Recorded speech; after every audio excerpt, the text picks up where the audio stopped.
All right, everybody.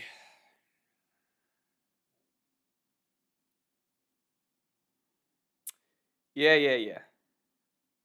Yeah, yeah, yeah. All right. Let's get it out of the way. Let's get the lorges out of the way.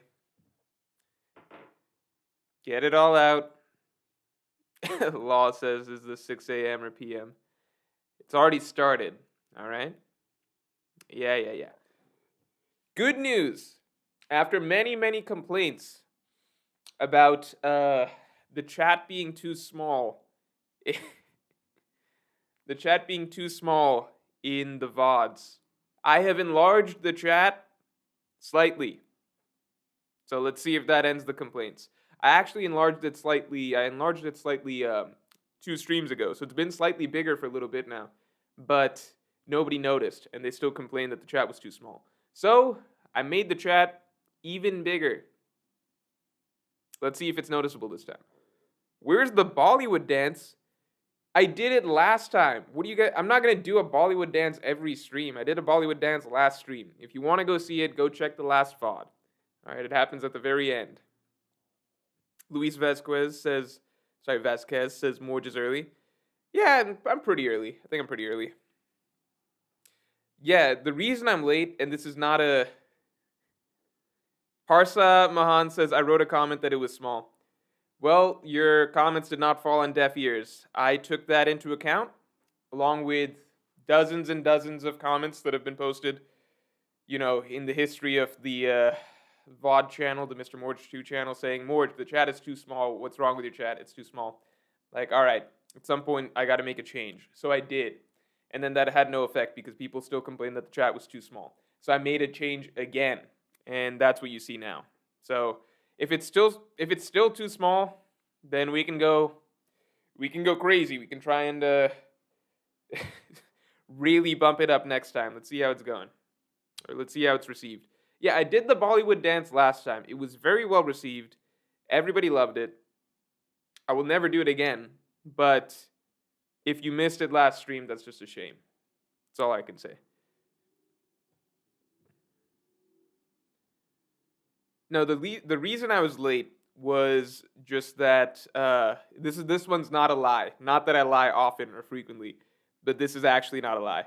It's I was my image guy, who shall not be named, I suppose, for privacy's sake. Image guy, he's out at the moment. He has his exams right now, as I understand. I don't know if that's sharing too much information. I'm sure he won't mind. No way of knowing. I don't think he watches the streams, so I guess we're good. Um, but yeah, my image guy, he's out at the moment. Okay, so he's out at the moment for exams, and in my mind, I was like, that's cool. I'll just do the images, myself this time. I'll knock him out today. Video comes out tomorrow, right? I was like, I'll knock him out today. Normally, he gets them done over the weekend. So normal flow is I write the script after I write the script on Friday, usually after the chapter comes out. Then record it's recording and then shipping it off for images and stuff over the course of the weekend. And then he usually turns it around by today. I was like, okay, don't have him this weekend. I don't want to ruin the weekend by spend my Sunday doing this. So I'll just knock it out Monday morning. Big mistake. I forgot how long it takes to find images, okay? I completely forgot how long it takes to manually go through and find the images. Because all I have to do normally nowadays for the scripts is basically just go into the script, right? I want this image, this image, this image, and usually I have a general idea. Sometimes it's specific. It's like, get me this quote specifically, get me this panel specifically. But other times it's just like, get me a general image of this, stuff like that, right? So it's easy to sit down and just write, get me this quote, get me this panel, get me, this moment or whatever. But when you actually have to sit down and do it, I totally forgot how long it takes. Totally forgot how long it takes. So I did not get it done quickly. It took me forever. I had to do it after my day was over as well. So my work day was over. I had to spend a while just getting images. Never doing it again. I cannot wait till he's back. Wakito D, what is this? Wakito D Syrup, thanks a lot. Did you pick the romantic elevator music in your chat with BDA? Oh, has that come out?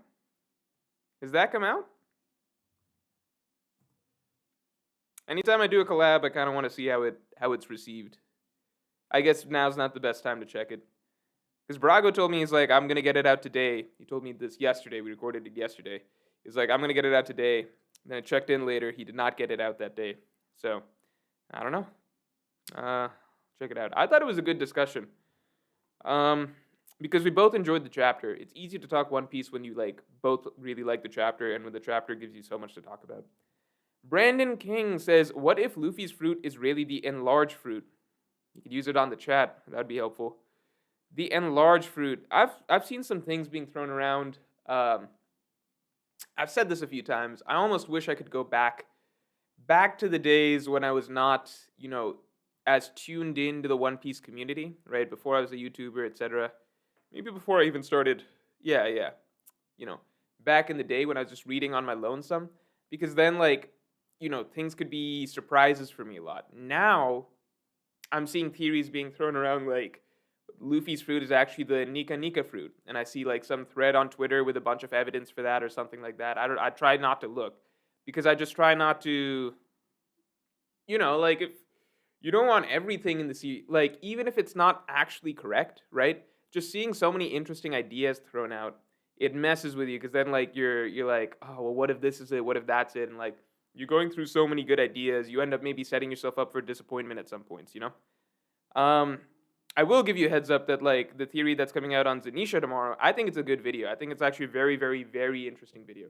Very, very interesting video because it's like I think it fills in a lot of pieces with what people are talking about online at the moment. I think it's I don't know. I think tomorrow's theory video is actually a very interesting theory video. And that's not just to hype it up. Sometimes when I'm writing a video and more pieces of evidence start falling into place, I'm like, oh, this is actually really interesting. This is really exciting. And I get really excited writing the video. Real Rayman says, Yo, Morge, this is very important. Very important. What is a theory you have on the three shadows at the end of Thriller Bark? Okay. I am sorry, guys. I do not have a theory on the three shadows at the end of Thriller Bark because I am one of those people who, it's of my opinion, that it's just like not necessarily a gag, but it's just like a cutesy little horror trope that Oda is invoking at the end of the arc. Thriller Bark was a horror arc. In horror movies, horror genre, in general, you always end it with something that, you know, not always literally, but you end it with some extra little loose end that's just not going to be tied up. Like something a little spooky, right? Something a little spooky, a little extra that's not going to be tied up. Now, horror movies have kind of ruined this by then always moving on and just doing a sequel where they tie it up anyway, and then end that sequel with another little scary thing, and then that leads to more sequels, right? But the general idea of it is that you want to end a horror movie or horror storyline with basically some unexplained little extra mystery, little extra scary bit at the end, right? This is well known. We all know this. So to me, that's just Oda paying, I guess, homage, whatever. He's just playing it straight, just having some extra little mystery that just won't be explained at the end. That's my take on it. Maybe it's 100% wrong. Maybe it's 100% wrong. I would not be unhappy whatsoever if Oda did actually reveal that those Thriller Bark shadows were something significant. But for the moment, I'm just not like thinking about it because I've just written that. Like, I'm not going to hurt my head thinking about something that Oda very, very possibly just wrote in as a little, his little, I guess, way of working in a horror genre typical trope into his series. Big the Boss says, Morge, if you do the Bollywood dance, I'll donate 100. You think I would... We're not doing this. We're not doing this game. That's ridiculous. If you did like 1,000, I'd consider it. I don't think you guys understand. This is not OnlyFans. All right? This is not we throw money at Morge and see what we can get him to do. But if you did it 1,000, I would consider it. I probably wouldn't consider it for 1,000.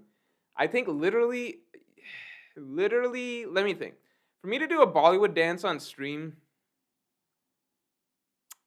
the actual amount for me to do a Bollywood dance on stream would probably be close to like, I think I literally just wouldn't, I think there's actually no amount that I would do it for.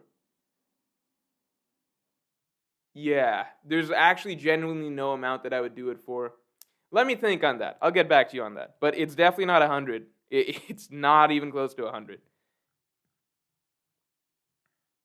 The Hidden Island says a donation for the culture. Be more like the Hidden Island. Thank you, the Hidden Island. I appreciate you. This other guy's like, I'll donate 100. Big Devon says, I'll donate 100 if you do a Bollywood dance. Followed up by the Hidden Island just donating 20 for the culture. See the difference? Everyone try and be more like Big the Boss. Trevor Roberts says, one of the most intriguing chapters for me recently. Have you seen the idea that the Gum Gum stretches other people? Sora pointed out it could explain Zunisha's legs. Looking forward to the vid. If Zunisha's legs are the only possibility, then that's a little, I don't know about that. The Gum Gum fruit stretches other people. I mean, that does follow along with what we've seen of Awakening for a little bit now, right? Affecting things with your devil fruit, like giving other things your devil fruit property in a way. So Big Mom becomes magnetic, ground becomes mochi and string with Doflamingo, things like that. So it would fit. I always imagined Luffy's fruit would be more so the surroundings rather than affecting individual people. I don't like Luffy's fruit extending into the category of, okay, it can affect other people, because it's just not really how Luffy fights. That's more of what we would call, that's kind of what we call hacks abilities. You know what I mean? Like hacks abilities, you touch someone, now you can kind of control their body to a degree. That's not Luffy's fighting style. In my opinion, if the Gum Gum Fruit's ability does relate to affecting other things with Gum Gum properties, then it would be more so surroundings, because then it would fit the notion that, like, Luffy can bounce, or it adds to his already, very physical, movement-based combat style. So you can bounce around, you get more force, you get more power, you get more speed. That's more in line with how he's kind of done, what do you call? Yeah, that's more in line with how he's done his upgrades so far. Gear 2nd, Gear 4th, stuff like that.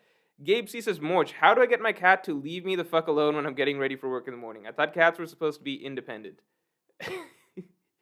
Dude, I would try and appreciate that more, to be honest, because cats, they are very, as far as I know, cats are not as affectionate as dogs, so you should treasure that a little bit more, that your cat does seek you out for, for affection, for companionship in the mornings. Treasure that. That's more important than getting to work on time.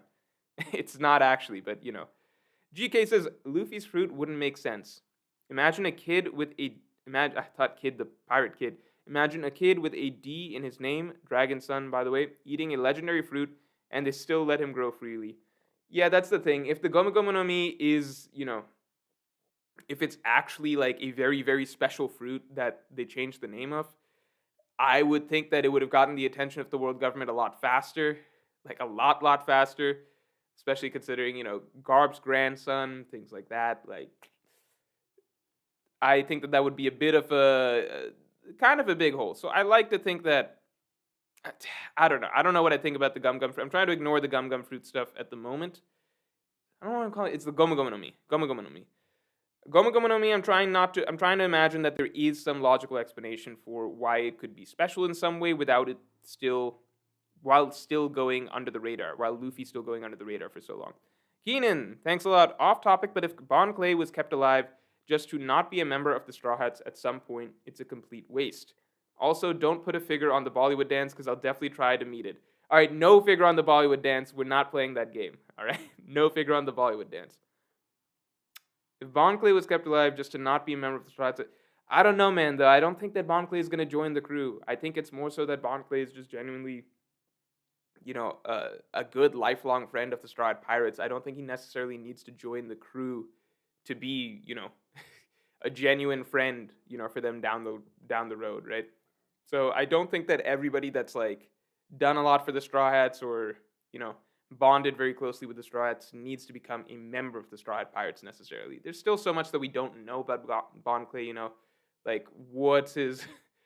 Does he have a dream? Like, if you want to get down to like the ABC basics, right? It's like, and I hate like evaluating crewmates exactly like this. That's why I'm saying it's the ABC basics, because like, it's like, the stuff like, do they have a dream? Do they have a sad backstory? Stuff like that, right? Because Oda does play with that stuff over time, right? So you kind of, like, sometimes he hides these things and reveals it later, right? Or he gives them something kind of not that significant at first as their primary motivation, but then you find out more about them, stuff like that. So I don't know, but at the moment, Bon Clay seems rather. I don't think he's quite there, to be a Strahd candidate, in my opinion.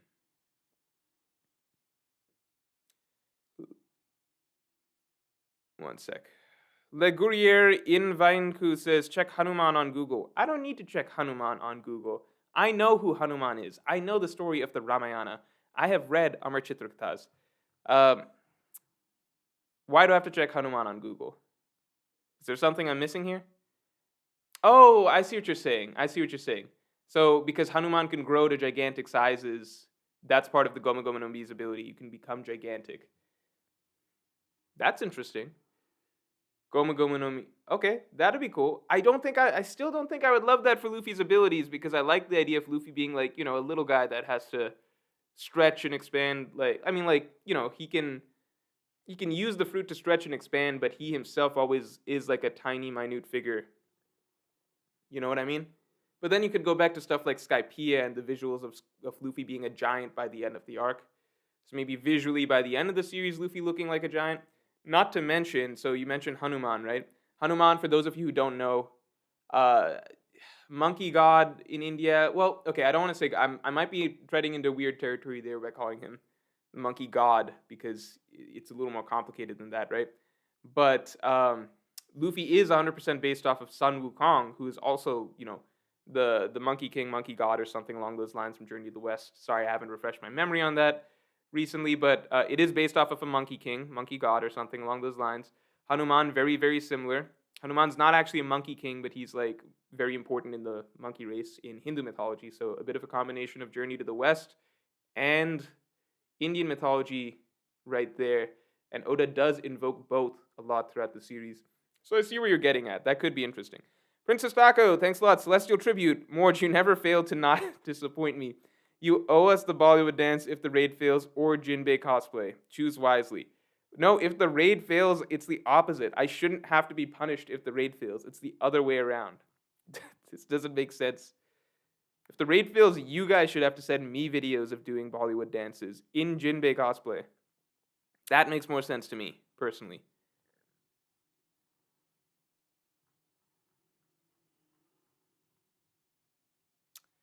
Keenan, I think it might be Tama's fruit. Could have been hidden in Wano because of closed borders. An awakening might be able to affect humans. I think it might be Tama's fruit. Could have been hidden in Wano because of closed borders. An awakening might be able to affect humans, or the command lasts forever even after death. Hence, Zunisha still walking. Slave fruit. Oh, slave fruit would be a terrifying ability. Do we know the name of Tama's fruit yet? Does anyone know the name of Tama's fruit? I don't think we know the name of Tama's fruit. But that would be a really interesting possibility. A very, very, very dangerous, extraordinarily dangerous fruit. Probably a celestial dragon's like, wet dream, world government's wet dream to have a fruit like Tama has, if it could work on people. Pure power, thanks, I appreciate it.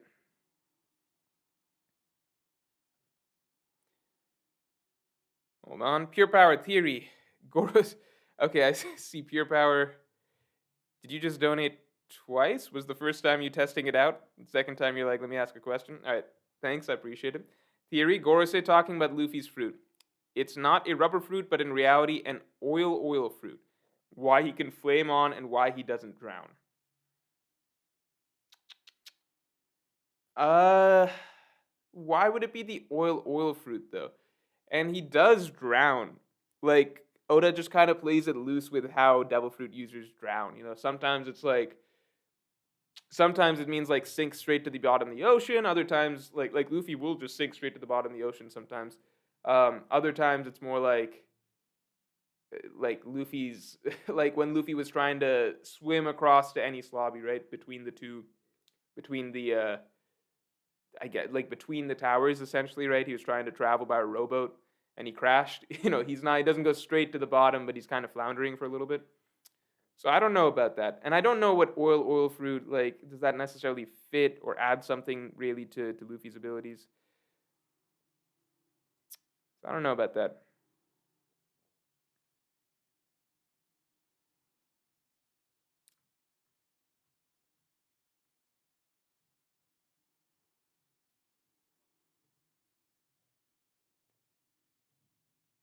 The Tama fruit thing, that's interesting though. Brendan Walsh, thanks. About the idea of it being Luffy's fruit.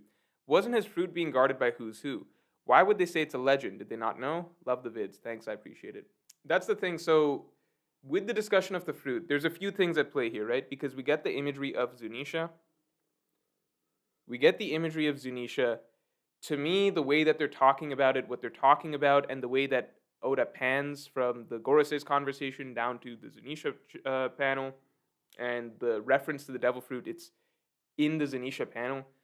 To me, that indicates it's more likely, in my mind, I think that Zunisha is, you know, the fruit is related to Zunisha in some way. So I'm thinking it's not necessarily the gum gum fruit. Someone earlier did mention, okay, what if it's the gum gum fruit's awakening being used to lengthen Zunisha? Therefore, it makes sense that they would pan to it. But to me, it doesn't make like I don't. I personally wouldn't like it if Oda kind of does things where he, because then if he's like writing some sort of reference to a special fruit and he's mysteriously panning to Zunisha right there, I wouldn't personally like it if it's like, okay, but it's something actually totally unrelated to Zunisha, because then it's kind of like playing with a kind of unspoken rule, like the artistry of manga, I suppose, right? Or the same thing applies to filmmaking, etc., right? Like the idea is that when you're trying to communicate certain ideas or whatever, right? What you're showing should match up with what you're talking. You shouldn't be talking about something totally different than what you're showing, right? Like these two things should be hinting at each other or coming together in some way. Otherwise, like the whole like the way you're using the medium is just kind of weird in that situation. Like it's kind of just tricking the reader just to trick them, rather than being sort of elegant with how you're setting up your mysteries, because it's kind of, I don't know. That's why I think that yeah, there's certain things that, like, I don't know, like you can go throughout One Piece and Oda's usually very good with, like, if he's talking about or hinting something, then the thing that he's panning to or showing at the same time that is significant. So it would just be a little weird to me if he's talking about, like, hyping up the dangers of some fruit, but then talking about that with an overlay, like overlaying that with a panel of Zunisha. So I don't think that he would necessarily do that.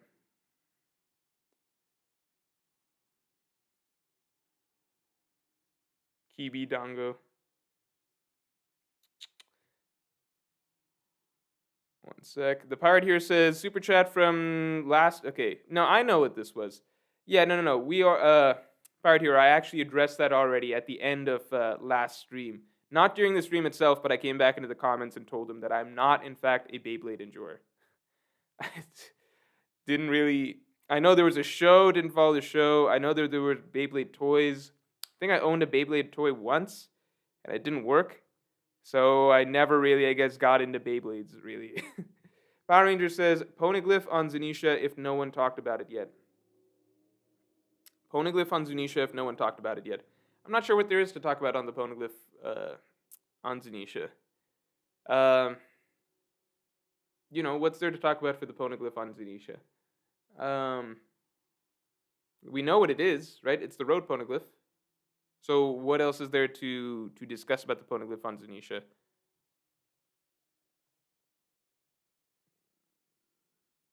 At the same time, obviously, with everything that I'm saying about Zunisha, there is the fact that, like, the Gum Gum fruit is the Gomu Gomu no Mi is the one that's been highlighted this arc, right?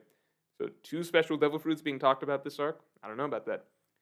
Le Guerriere Ivanku says, "What if Zu picked up the island and headed towards Elbaf?" Zu picked up the island and headed towards Elbaf. Oh, you're saying okay? So Zunisha picks up the island, takes it towards Elbaf. Kaido gets defeated mid-route, and then Big Mom is in Elbaf. What if Usopp got a mystical hammer there? I think you're throwing a lot of things at me right there. I'm just going to say I don't think personally that Zunisha can pick up Wano. And I think then if Zunisha did pick up Wano, then we got a situation where Zunisha is picking up Wano and Momonosuke is picking up Onigashima. And, okay, are you saying picking up the island as a whole or picking up Onigashima? Momonosuke's got to stop Onigashima. We know that, right? So if you're saying something like Momo passes it to Zunisha and then Zunisha is walking to Elbaf, then Kaido gets... that's just a strange series of events that doesn't really have... it feels like kind of a run-on or drag-on of a certain situation. So I don't think necessarily that's going to happen. That seems like a strange way of trying to get, I guess, Big Mom to me, it doesn't seem like an elegant way to get Big Mom to be defeated in Elbaf, if that's what you're aiming for. Usopp getting a special hammer in Elbaf? I don't know about that either. No idea about that.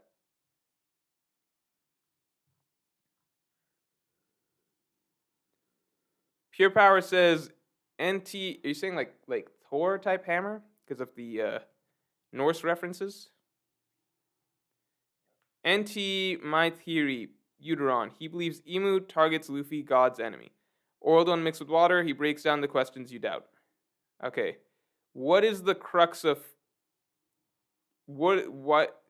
I still just don't get it. What is the crux of the oil? Like, how is Luffy oil? You know what I mean? Like, what does it represent aside from being a possible counter to water? I don't. I probably missing a piece here. Maybe I have to watch the Uteron video. But Demba2606 says, what do you think of Joy Boy's theory? The fruit being Kaido and Momo's and being an ancient weapon. The fruit being Kaido and Momo's. The fruit being Kaido's slash Momo's and being an ancient. What do you mean Kaido? Okay, so the dragon fruit and being an ancient weapon. It was my first thought as well. So they're talking about Kaido's fruit and Kaido's fruit being an ancient weapon. It depends because the dragon fruit, obviously very, very strong. Is it an ancient weapon though? I don't know. I don't know. Like in my mind, like if you, I just don't think it can be an ancient weapon because the fruit is, while very strong, right? It's not. How do I say this? Like Kaido's so it seems more so like Kaido himself is really really strong. Hence the fruit is also like the fruit obviously inherently very very strong, but like you know if Kaido even if Kaido didn't have the fruit, he'd probably be doing roughly the same against Luffy, right? Like most of what he's doing right now, it's a product of him being a really strong fighter, his haki, etc. Right? The fruit is like a bonus. It gives him more abilities, buffs his physical stats, etc. But like I just don't think that screams ancient weapon. You know what I mean? Like in my mind, like if you had a Yonko who's already like tippy tippy top of the One Piece world, like one of the few strongest beings in the One Piece world, and then you gave them an ancient weapon like Uranus, um, then wouldn't that like make them just some next level godlike being? To me, the Kaido's dragon fruit, obviously extremely powerful fruit, one of the most powerful fruits that we've seen, but at the same time, like it's mainly Kaido himself that's like it's not like he's being carried by the or like the fruit is like I'd be more likely to believe that something like Blackbeard's darkness fruit is a ancient weapon because the power that it gives seems like like a really really terrifying buff in that it like negate like it's some broken type ability, like it negates every other devil fruit ability. That's something that I'm not saying that it is an ancient weapon, but I'm saying like for me to believe that a fruit that we've seen is an ancient weapon, I'd have to think of that fruit as being like broken or really special in some way. You know what I mean? So like, just don't personally think that Kaido's dragon fruit fits that category quite for me. You know what I mean?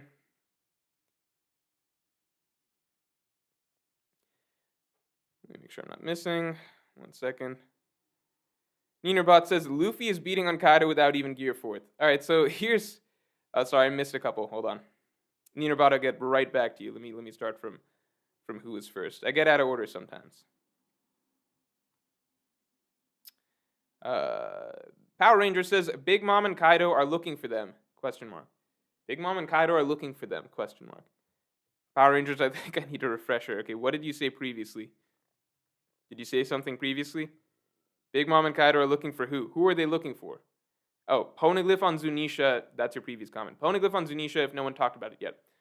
Big Mom and Kaido are looking for the ancient weapons, right? So that's confirmed. That's their goal. Big Mom and Kaido are looking for the ancient weapons, and Zunisha does have a poneglyph on board. So that is actually a big deal. No one is talking about that. I understand what you mean now. Yeah, that's really bad. If Big Mom and Kaido are able to pick up that poneglyph, we still don't know. As far as we know, we don't know if Big Mom or Kaido has a method of reading the poneglyphs. Right? It sounds like Big Mom doesn't yet. She's banking on pudding. Kaido, as far as we know, there's no reason for him to have a method of reading the poneglyphs.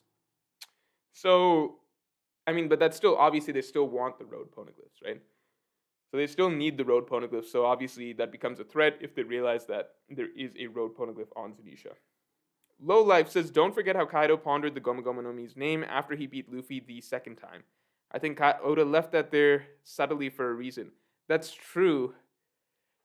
Let's do a poll. Who likes the fact that the Gomu Gomu no Mi is starting to become special? Let's do a poll. Because I don't know how I feel about it. Let's say, would you like it if Luffy's fruit was special? Then straightforward, yes. No. Should I add a maybe? I'm just gonna say a straight up yes or no. Say a straight up yes or no. Because if I put a maybe, I think like everyone's gonna pick maybe. You know what I mean? Defeats the purpose of the poll. So let's just see gut instinct. Do you like it or not? I, if I had to vote, I'd put maybe, but I don't have to vote in this poll. I literally don't know yet. My first instinct is I don't like it as a concept, but if it's done in a cool way, then maybe I could get behind it. Ninerbot says Luffy is beating on Kaido without even gear fourth. All right, that's where we left off. So here's how I look at it. I mentioned this in my chapter review. We do need, if we assume that the final phase of the fight is gonna be something like, final phase of the fight, everything else has to be checked off first. You know what I mean? Oh, the no's are winning pretty solidly. We got nearly 70% no's. I guess I've seen what I needed to see. Okay, so most people don't like if Luffy's fruit was special. That's kind of the camp I'm in as well, but I'm open to the idea that like it could be done in an interesting way. The oil fruit thing, like stuff like that, I'm kind of like, I don't like, does it fit with Luffy, like who Luffy is? Because the Gomu Gomu no Mi fits Luffy perfectly, like what he represents, right? What he represents, he's a character that always bounces back, right? Like it can never be crushed. He's rubber. He will always come back from anything. It's just, it works so well, right? It's also a very free-spirited sort of a fruit. You stretch, etc. It's just, it fits Luffy really well. So anything that's like sort of changing the very nature of the fruit and his fighting style that we're so used to and accustomed to after all these years, especially getting him to take a, like, I think large part of the pleasure was seeing Luffy take a relatively basic, not strong fruit, right? And get the most out of it, right? Luffy is the most creative with his devil fruit by far, in my opinion, out of any character in the series, right? So I think that's a large part of the joy of seeing Luffy with the Gomu Gomu no fruit do this, because it's just not a traditional main power ability. That's why I like it quite a bit. So for it to change, I don't know how I'd feel about it. I think if Oda has an idea that makes it feel like a natural extension of everything that we already know Luffy is, and how he fights, and what the Gomu Gomu no Mi represents, then I think it could be cool. But if it's something totally different, like, I don't want to go back to the oil fruit as an example because I don't know the reasoning behind it, right? So I don't want to criticize it without knowing the reasoning behind it. So let's not use that. Let's say it's something like, I don't know, the salt fruit or something. I'd be like, what the fuck does that even mean? Like, that's, you know what I mean? Like, just because even if it's a cool ability, that's not what I'm looking for. I want it to kind of fit with what we know of Luffy so far. So that's my thoughts on the Gomu Gomu no Mi. Still think it can definitely be done in an interesting way, but that's pretty much it. Ninerbatsu, he's saying Luffy is beating on Kaido without even gear fourth. Yes, I think that basically we assume that the final phase of this battle, however that goes, will involve Luffy being in gear fourth, at least gear fourth, right? And Kaido being awakened, right? So we know that needs to happen.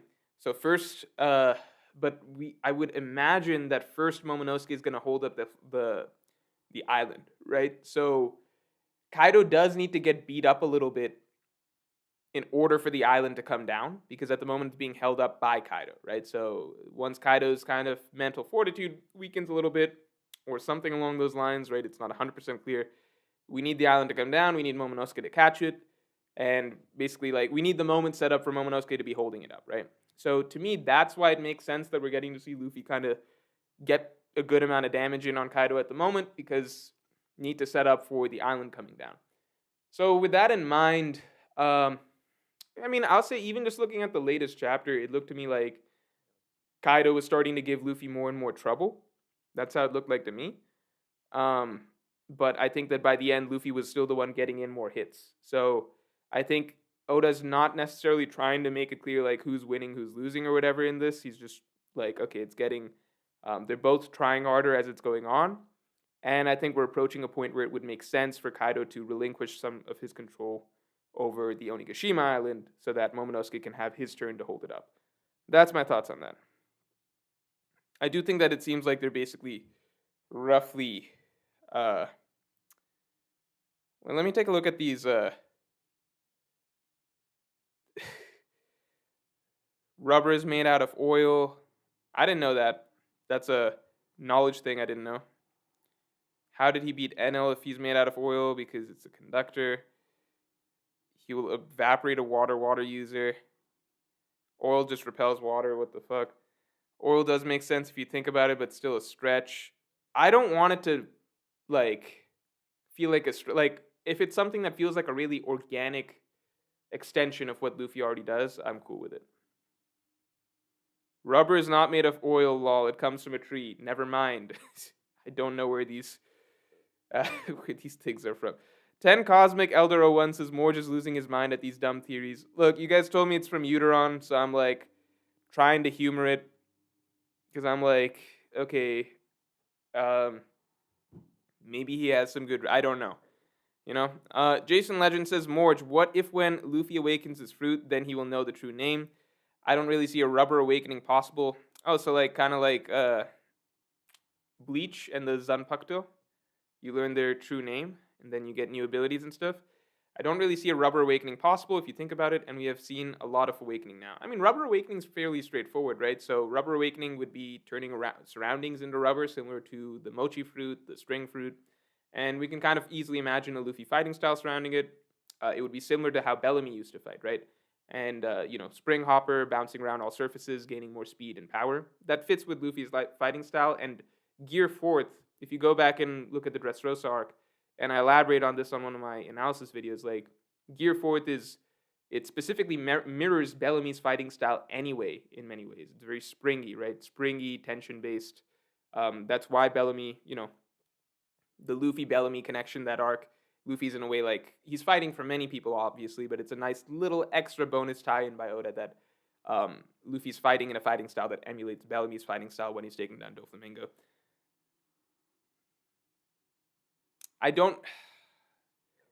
Yeah, the whole fruit awakening stuff, like, I just don't know. Like, I would, as long as it's not just turning into some totally different ability, like Luffy can suddenly summon the storms or something like that. I don't know. The pirate here says, any idea for what Usopp's character arc in Elbaf might be? How might it be different from his normal patterns in other arcs? All right, so here's the thing.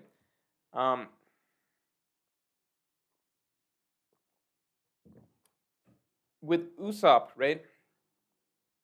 What I really like about Usopp, I've said this in multiple other videos, but I just like talking about this point because I think people just don't discuss it that much. And even though I talk about it a lot, I don't see it really catching on, so I bring it up a lot. Right? So Usopp, his storylines, yes, it's always involving like him overcoming cowardice in some way. But what I like is that Oda's always finding some new angle to it. And what I mean by that is, how do I say this? Okay, so first time we meet him, Syrup Village, right? It's more straightforward because Usopp is having to be brave, right? He is having to be brave. But it's more straightforward in that he's doing it for his village, right? So he's fighting for his own people. He's being brave for his village, right? He kind of has to do it. So it's the next step, right? Then he's trying to go out and be a brave warrior of the seas, right? He defended his village, cool. Now he has to go out and be a brave warrior of the seas. So then the next thing is with Chu. And Chu is an incident where Usopp could easily run away. He could easily run away. And no one would know anything else about it, right? He has the option of being a coward, right? There's no need for him to win this fight right now. There's no need for him to beat Chu. But what he realizes is he has to have some degree of, like, it's not necessarily fighting for his friends here, right? Rather, he's fighting for his own sense of pride being among those group of friends, right? Like, I don't deserve to be with them, like, if I don't make a stand here, right? So in this case, he's fighting almost for himself in a way, right? Like his own sense of pride in himself. So he has to overcome cowardice for that reason, right? Then Alabasta, again, he can run away, but we have the can't laugh at your friend's dream situation, right? So different reason. So another reason that you can never run away is if someone disrespects your friends, disrespects their dreams, right? That's an angle that Oda has not attacked yet in the series so far. Then Enies Lobby, once again, he has to learn to be brave, but this time not by fighting anybody. It's he has to realize that he can do certain things and bring value in ways that others can't, right? So finding bravery in that, as well as basically at the end of the day, also uh, he does have to put himself on the line for Lucci. So basically putting himself on the line and fire with a villain that he knows he can't beat, but it's to get his friend the motivation that he needs to win that fight, right? So not necessarily bravery in having to win fights, because that's not necessarily his responsibility all the time, but bravery in terms of, um, you know, finding your own value and being able to step up and be brave in ways that you can make a difference, right? Then Thriller Bark, it's the flip side of it, where now he does have a battle and now he has to deal with being brave in the circumstance where suddenly he has the responsibility that only he can beat this opponent. Finally, there's an opponent that only he can beat. So normally it's Luffy who's the only one who can beat like Crocodile, Lucci, Arlong, etc., right? But for the first time in Thriller Bark, Usopp has to be brave with the responsibility that only he can beat Perona, right? Then Dressrosa, similar situation. Dressrosa is the first, not similar situation, but Dressrosa is the first time that Usopp has to be brave by being a hero. Does that make sense? Because in no other past arc, he's fought for his friends, he's fought for himself, he's fought for his village. But Dressrosa is the first time that like these random strangers, complete strangers, are putting him on a pedestal and being like, "You're gonna be our hero, you're gonna be our savior." So Usopp being brave again for basically no reason for people he doesn't know. This time just stepping up and being like, "Okay, I'll be a hero for once, for the first time ever." That's another step forward in his bravery. So just in general, Oda's always hitting us with different little arcs for Usopp and different little reasons, right? So it's not actually just repeating the same storyline of like, well, I'm scared of something, I gotta be brave. There's always a different circumstance in which he has to be brave and a different reason in which he has to find like a new side of himself, right? So with Elbaf, right? I think a lot of it, all that is to say, right, that like I think with Elbaf, uh, I think a big part of it should be something along the lines of like, should be related to his father, right? Something to do with his father. So maybe a reason for why he wants to be brave or something along those lines. Because I think that this is just random spitballing, right? Because there's no real way to predict what could happen in Elbaf that could force Usopp to be brave. But maybe getting to the bottom of why he wants to be brave in the first place. Because Usopp never knew his father, but was always proud of the fact that his father was a brave pirate of the seas, right? He was a brave pirate of the seas, and Usopp wanted to be like him. Elbaf, assuming it's Shanks' arc, like I said a long time back, would be the time that Usopp reunites with his father. So I think in that case, we get to maybe have an arc of re-examining why Usopp wants to be brave in the first place. Like, why does he value this so much?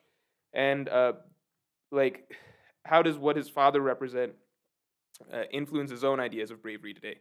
So I think that that's an interesting angle for Usopp in Elbaf. Sorry for the long rant about Usopp, basically. I think I structured that very poorly because I didn't have a... It's been a while since I've had to look back through Usopp's storylines, right, arc to arc. So maybe I didn't phrase those as well as possible. But you get what I'm saying. Mr. Future Singer says, "Love the stream, but any idea when the next Reverie would be? I think the Hidden Island should be added to the next one. He's got a god mindset like you." I think appreciate it. I think the next Reverie, you're gonna want to ask JD Legend. JD Legend should be the one hosting the next Reverie.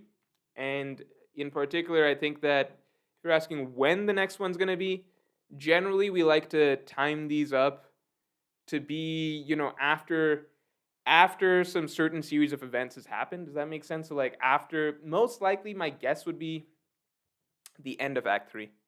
So the end of Act 3, uh, whichever way it goes, right? Like probably after, I don't think we're gonna host the Reverie like after Toki kills Orochi or something, or after like Raizo beats Fukurokuju or something like that. Like I think it would be post something climactic, something final. So Luffy and Kaido. So expected around that. However long that will be, but that's generally the goal. And as for the Hidden Island, I've never heard of them, but maybe I'll give them a look after this. The Reverie's gotten pretty thick, I guess, over the last... That's mostly my doing, right? I invited a lot of... This was a really big Reverie, the last one we did, so I don't really know how it's going to go. That's up to JD Legend to pick. You know what I mean?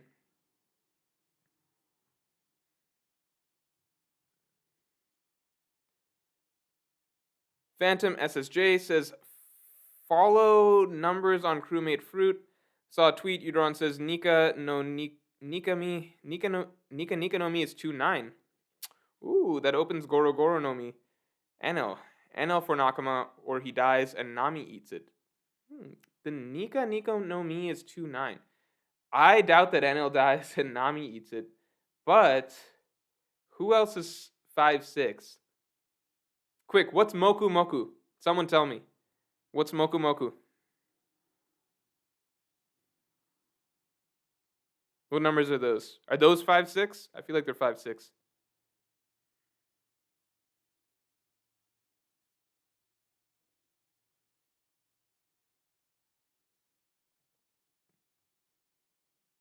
Sorry, just waiting for chat to refresh.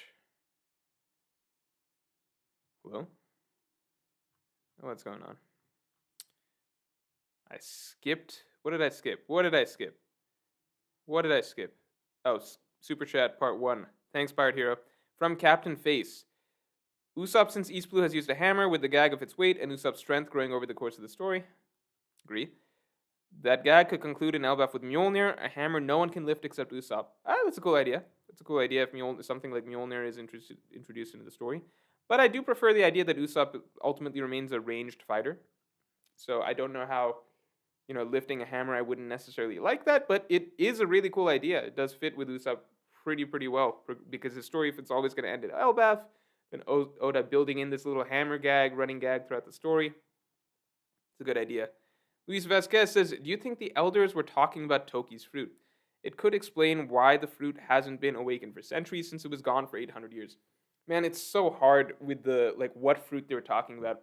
I'm still stuck on it was Zunisha, right? Because of the pan over, it's the panel is of Zunisha while we're discussing it. But at the same time, it's I just don't like it if Oda's misleading us in that direction, because it's kind of just breaking a little rule of again, the medium of manga, right?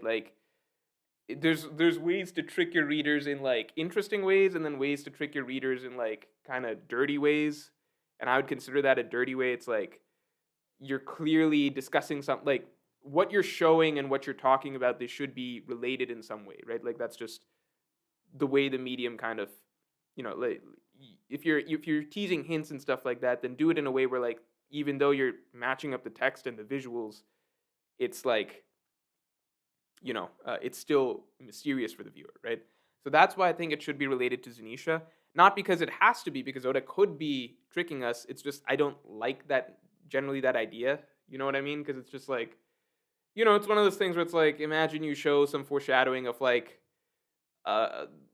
some visual of a monkey fighting a yellow monkey fighting a red dog, right? And then we at the end of Marineford, and then we find out that actually it was Aokiji that fought a Kainu.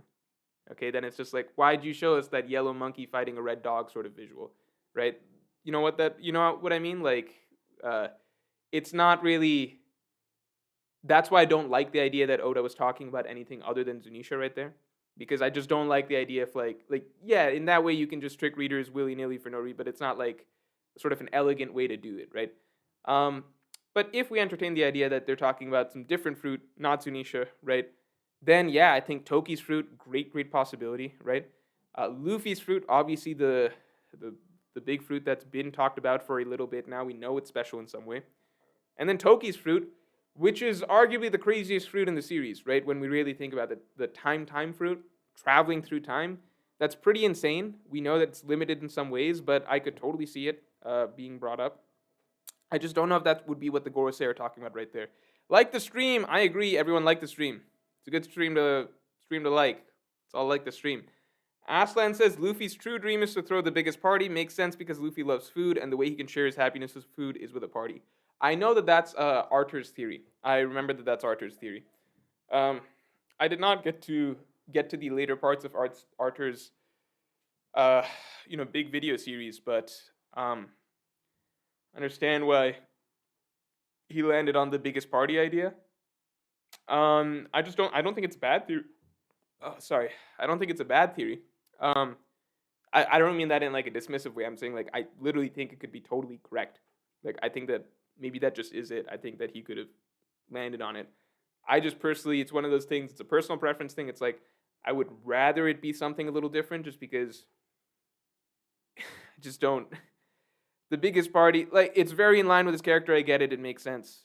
Um, uh, I just don't love it as, like, you know, because, like, the idea of what were Luffy and Roger talking about, that's like a very interesting idea. I wish it was something that's a little bit more than like throwing a big party, even though it's in line with their characters and the ideas of the series, right? It's in line with both the ideas of the character, like the way the characters work, and the idea behind the series. It makes sense. It's just a little less interesting than like what we all got interested about when we first saw what Luffy and Roger's like the hints of their true dream, right? William Xavier says, wanted to shout out whoever said Pluton equals Zoe in stream. Yeah, Pluton equals Zoe. Watch out for a video. Watch out for a video tomorrow. That's all I'll say. Isn't the fact that Hiyori is about to play the song for Orochi soft confirmation that Act 3 is ending? Almost guarantees the raid fails because there's no way Oda does 4 acts for Wano. It'll be 3 or 5. Too many loose ends for 3. So Keenan, I agree with you for the latter half on it. The tricky thing is, how do I say this? I don't even know how I'm struggling to say this. I think it's a misconception that Hiyori only plays the shamisen when it's time to end the act. This song that Hiyori is about to play for Orochi, that's the song that she played for him in the palace, in the Shogun's palace scene. And that was just partway through Act 2. So we actually, like, the last time we had a full devoted scene to her playing this song for Orochi, it did not end the act, right? So just because she's pulling out the shamisen doesn't mean that the act is about to end. I mean, I like the way you're going, but I'm not going to pretend that that just because she's going to play Orochi the song, that it means that the act is going to end. Because the fact is, the last time, this, like, her playing this song for him and stuff like that, it's more so a parallel to that Shogun's Palace scene where he also asked her to play that song. She put the mask on, she played the song, she cried, etc. And Denjiro killed her at the end of that, right? And a lot of people expect that Denjiro will be involved in the Orochi scene again. So I think it's more so a parallel to the previous Hiyori Denjiro Orochi scene back in the palace where Hiyori played the song for him. Then they had that whole little confrontation, right? This time I think it's a follow-up to that, possibly with Hiyori playing the song for Orochi and Denjiro likely being involved in helping her kill Orochi in that same reversal of what happened previously. So I don't think it necessarily has anything to do with the act ending. But obviously now that she's there, she can end the act when necessary. JPR Rob says, do you think Luffy has gotten too strong throughout Wano, considering it was like a month ago in One Piece time he could barely beat Dofi? I mean, I'll remind everybody that, like, at the beginning of Wano, nobody was like, oh yeah, Luffy's going to be soloing Kaido. Except I did. I will say that. But I didn't think like this. I did say, like, if you go back and watch the early Reveries, I think, like, the Joy Boy Reverie and stuff like that, like, one of the big things I'm pushing is that I do think that Luffy can take Kaido 1v1 by the end of the arc. That's usually how things go, right? Like, maybe he'll be somewhat injured before it, right? With the help of some other people, but similar to the Doflamingo fight, would come down to Luffy versus Kaido 1v1.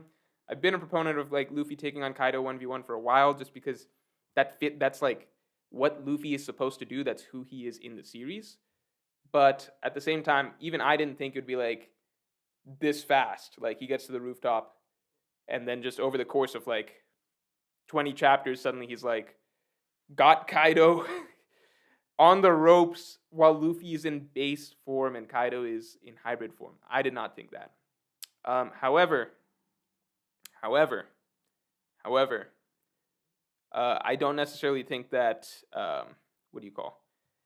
Yeah, as long as Luffy loses here, it doesn't really matter if he's gotten too strong or whatever. Bademba2606 says, JB thought that the Gorosei meant Momo/Kaido's fruit, and Momo commanding Zunisha is because of his fruit's awakened power. He thinks the awakened devil fruit equals ancient weapon, and the name change is to hide the weapon name. That's really interesting. That's a really, really interesting idea. And that does tie together more so. It ties the fruit to Zunisha, right? So it wouldn't just be random that it's panning over to Zunisha, because, sorry, because Zunisha is a product of this devil fruit, right? The fact that Zunisha is being controlled. So, really, really interesting idea. I do wonder if uh, would that make the fruit Uranus? Does that make it Uranus? In that case, that would be really, really interesting. That means that the fruit that Tama has is actually the ancient weapon Uranus. That'd be insane. Absolutely insane. Really, really cool idea. Oh, no, no, no. You're talking about Kaido and Momo's fruit. My mistake. So that fruit being Uranus, the dragon devil fruit. Whew. I don't know. If that's its true power, right? If that's its true power, then that's really, really, really interesting, right? And it fits Uranus, god of the sky, Kaido's devil fruit, all makes sense. All makes sense. Kaido's devil fruit, god of the sky. That's a brilliant theory. Great theory. Love that theory. I could 100% get behind that. I think that's a great, great, great theory.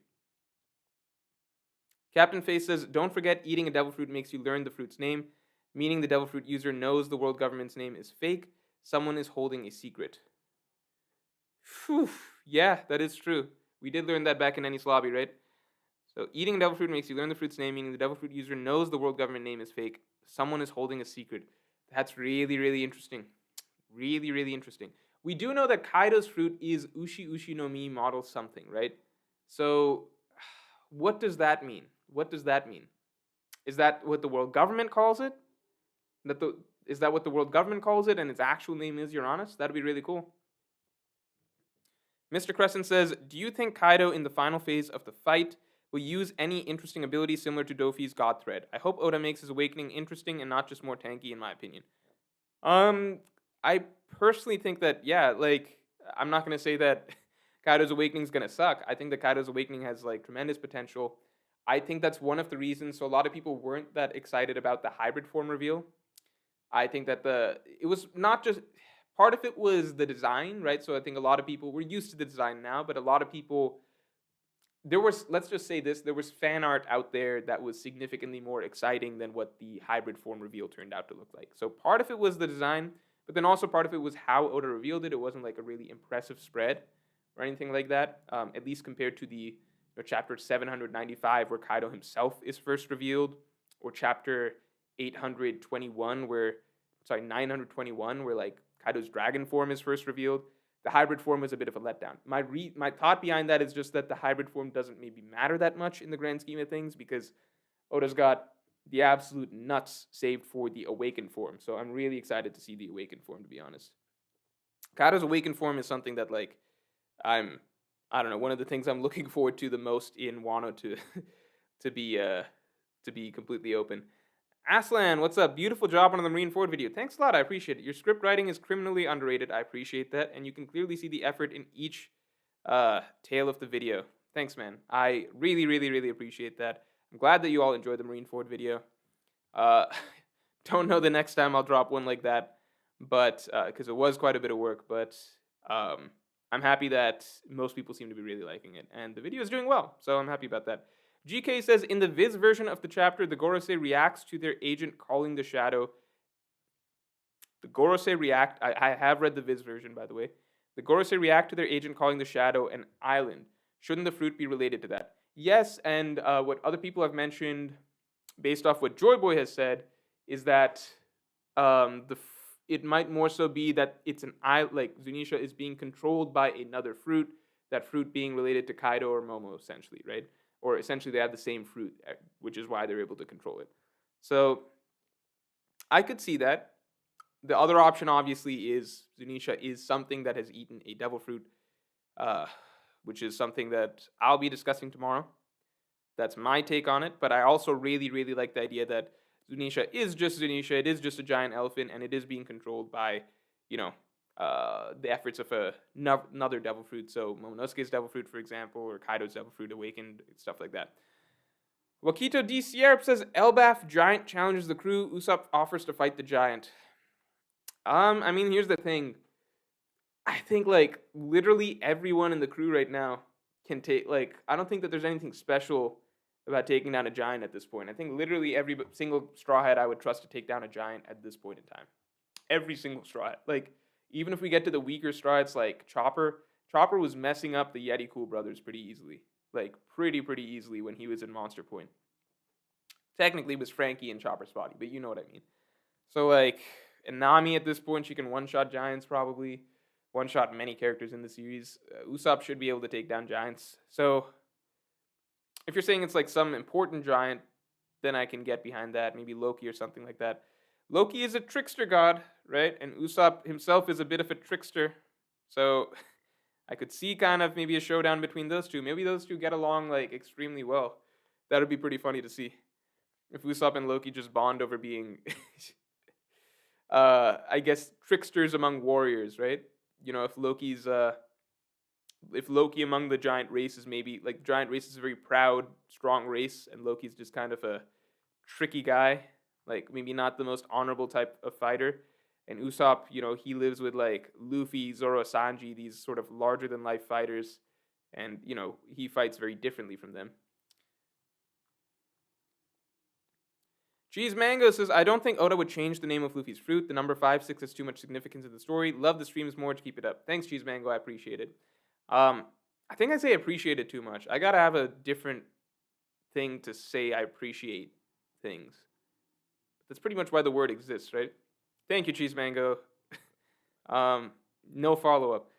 But the number 5-6, I agree. Oda really likes the number 5-6. I mean, like, even minor things like Katakuri's bounty, 1057, because he's slightly better than Luffy, right? I think, or 1,000, you know what I mean, 1,000,000,057, right? I think that I would be inclined to agree. Oda changing the devil fruit, I just don't know. Like, it's one of those things where, like, the further and further you go in the story, the more and more you get attached to certain staples of what the characters kind of embody and what represents them. So we're like 1,000 chapters into One Piece, and like the Goma Goma no Mi is just like such a precious part of the story, and like I don't know. I don't know, man. I don't think I have a better answer than that, other than I don't, whether Oda would change it or not, I think he could change it. I just don't know. I like to think that he's got a really good idea behind how he would change it. You know what I mean? Pirate here says, you said you talked about it before, but don't remember an in-depth analysis of Usopp's character growth, arc growth like you just did. What you explained could make a cool video. Also, favorite Usopp moment, ? I've definitely talked about this before, just not in like an Usopp-specific video, I don't think. I kind of gotta look through my videos, but I've talked about this before in at least one video, maybe two. At least one video, maybe two. So I gotta take a look again. Otherwise, maybe it's the video on like why Usopp will eventually have to like sacrifice himself for the crew or something like that. Usopp dies a hero, maybe that video, but I don't think it's that one. I'll check after this and maybe I'll leave it in the comments below if that's something that people are interested in.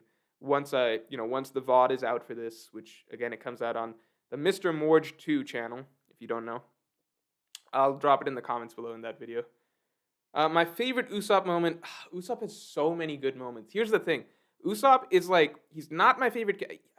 I think it's very hard for Usopp to be people's favorite character because you generally want kind of some, like, he's not, like 95% of the time, 90% of the time, he's kind of like, you know, he's comedic relief and very cowardly and just like not the kind of guy that you're like, that's my favorite character. But that 5% where Oda, like, it's because Usopp's like that for so much of the series that 5% hits so hard, right? Because he's able to get the most out of Usopp out of any Straw Hat. So Usopp's peak best moments, he's got like probably half the best moments out of the entire crew. That's an exaggeration, but Usopp has so many good moments, it's insane. I would say my favorite Usopp moment by far is ain't messed it up. It ain't like it's hell here. I was gonna say is ain't like it's hell here, but it's ain't like it's hell here. Is it ain't or it's not? I think he says ain't in that chapter. Different translations, but it's not like it's hell here, right? That chapter. That chapter is like, dude, that chapter, and honestly that episode, because I saw it, it's tricky. Like I was skipping ahead and kind of, so I just wanted to see how Luffy beat Lucci, so I didn't read the full chapter. I kind of just saw like the fighting panels or whatever to see how Luffy beat Lucci. But the whole episode of It's Not Like It's Hell Here, I don't know. Nothing gets me more pumped up, raw. Like nothing's more of a guaranteed make me cry. Like just cry. Like just tears will come out if I watch that scene.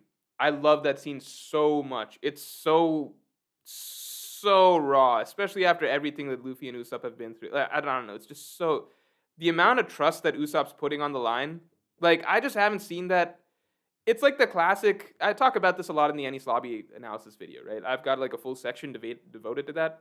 But like, I'll just reminisce about it here, which is just the fact that, like you see in plenty of other series that the shonen power up of like you see your friend in trouble, you got to power up to save them, right? But like this is so cool. It's just like it's like a meta awareness of the trope practically that Usopp's like grabbing that trope and slamming it on the table and being like, you're down and you are going to use me as motivation to get up and fight. And he's like, it's not like, it's just that the emotions are so aggressive in that he's like yelling at Luffy and like demanding that Luffy get up. Like, this is your job. Like, save me right now. And he doesn't say that in those words, but that's just what makes it like, that's it. The fact that it's unspoken is also what makes it so strong. It's just like, I know that you would get up to save me. So to get you to get up right now, save me right now. You have to do it right now. That scene is so good. It's so good at the end of everything that happened in that arc. Enies Lobby is still the best arc in One Piece. Regardless of what I labeled my Marineford video. Enies Lobby, it's still my favorite arc in One Piece. It's still my favorite arc in One Piece. Makes me mad when people dare to compare what's happening in Wano right now to a scene like that in Enies Lobby. It's the gap is like heaven and earth. I especially hate when people are like, Wano will be better binged. Yes, Wano will be better than itself weekly when it's binged. But it's not going to be better than Enies Lobby binged. You need to go back right. If you have that thought, wake up, go sit down, reread Water 7 to Enies Lobby, come back here and tell me that Wano is even close to the storytelling that's in that arc. It's the gap is like, it's indescribable. It's like two different series practically. Enter a name says, thoughts on Wano fatigue. Are you ready to move on? I would rather that Wano have like some dramatic shifts or something, or like new elements brought in, than just move on from the new exciting elements brought in, than just move on from Wano. I don't personally have Wano fatigue. Sanjay V says Onigashima will land on Zunisha. Yeah, that's an interesting idea. That's like not a bad idea in terms of like where can Onigashima go? Just grab it, put it on the back of Zunisha. The Mink spot, like their island kind of gets destroyed at that point, but you know. Dom says weekly tribute to Dictator Sama. The people are still waiting for Film Z. Oh, I still gotta watch Film Z, don't I? That's the one thing I still gotta check off that I owe you guys. I did the Bollywood dance. I did the Marineford video. I gotta check off Film Z. Sorry, guys, I'll get to it. Wisdom Minari, what's up? Thank you for the Marineford analysis, Morgie. Thanks. Looking clean tonight, brother. Thank you. I appreciate it. I'm actually not. I need to shave this beard, but that'll happen soon enough. So excited about the direction of the story. Poor ZKK fans. Poor ZKK fans, yeah. Any thoughts on your next big analysis video, not Wano? I mean, I was going to say Wano as the answer, because whenever Wano's, rapping or whatever, that's going to be the next one. Even if like it doesn't wrap after Act 3 ends, I do want to do a sort of updated analysis on Wano so far. Yeah, but besides that, I don't know. I think besides that, there's different things I could do it on. I think it'll probably be some sort of a, maybe we'll make it a goal or something like that. If I hit some number of subscribers or something, then the next analysis video comes out or something along those lines. And it'll probably be like your guys' pick to a degree. I've stopped making the mistake of just putting out open like really niche options as the polls, because sometimes people vote for some stuff for the next analysis video, as I noticed in the past, and then that turns out to be a not particularly popular topic amongst people. Angel Rees, what's up? How do you think Law will react when Kid says, okay, let's use our real awakening now? I don't know if that's gonna... I think Law might just be like, I used mine, buddy. I think I used that one. Yeah, Wisdom, I got you. And thanks a lot, man, by the way. I really appreciate the hefty donation. Appreciate you, man. Thank you. Sometimes I just take a while getting there because I linger on certain other super chats because I just go off into a long discussion. But I get there eventually, one way or another, with my mods reminding me. The Pirateer says, one of the top posts on the One Piece Reddit is clarifying the Enies Lobby chapter and says, eating a fruit doesn't automatically tell you its name. Okay, that's actually really good clarification. Then maybe it was a Viz translation that got at that, because the Viz translations are actually, like, awful. They're actually, like, awful for the first half of the series. Latter half of the series, they become sort of more accurate, but still, like, not particularly well written in terms of dialogue, but they do go up in terms of accuracy, so it depends what you value there. But definitely early parts of the series, the translations are just terrible, absolutely terrible. So I could understand if people got the translations wrong at that point in time.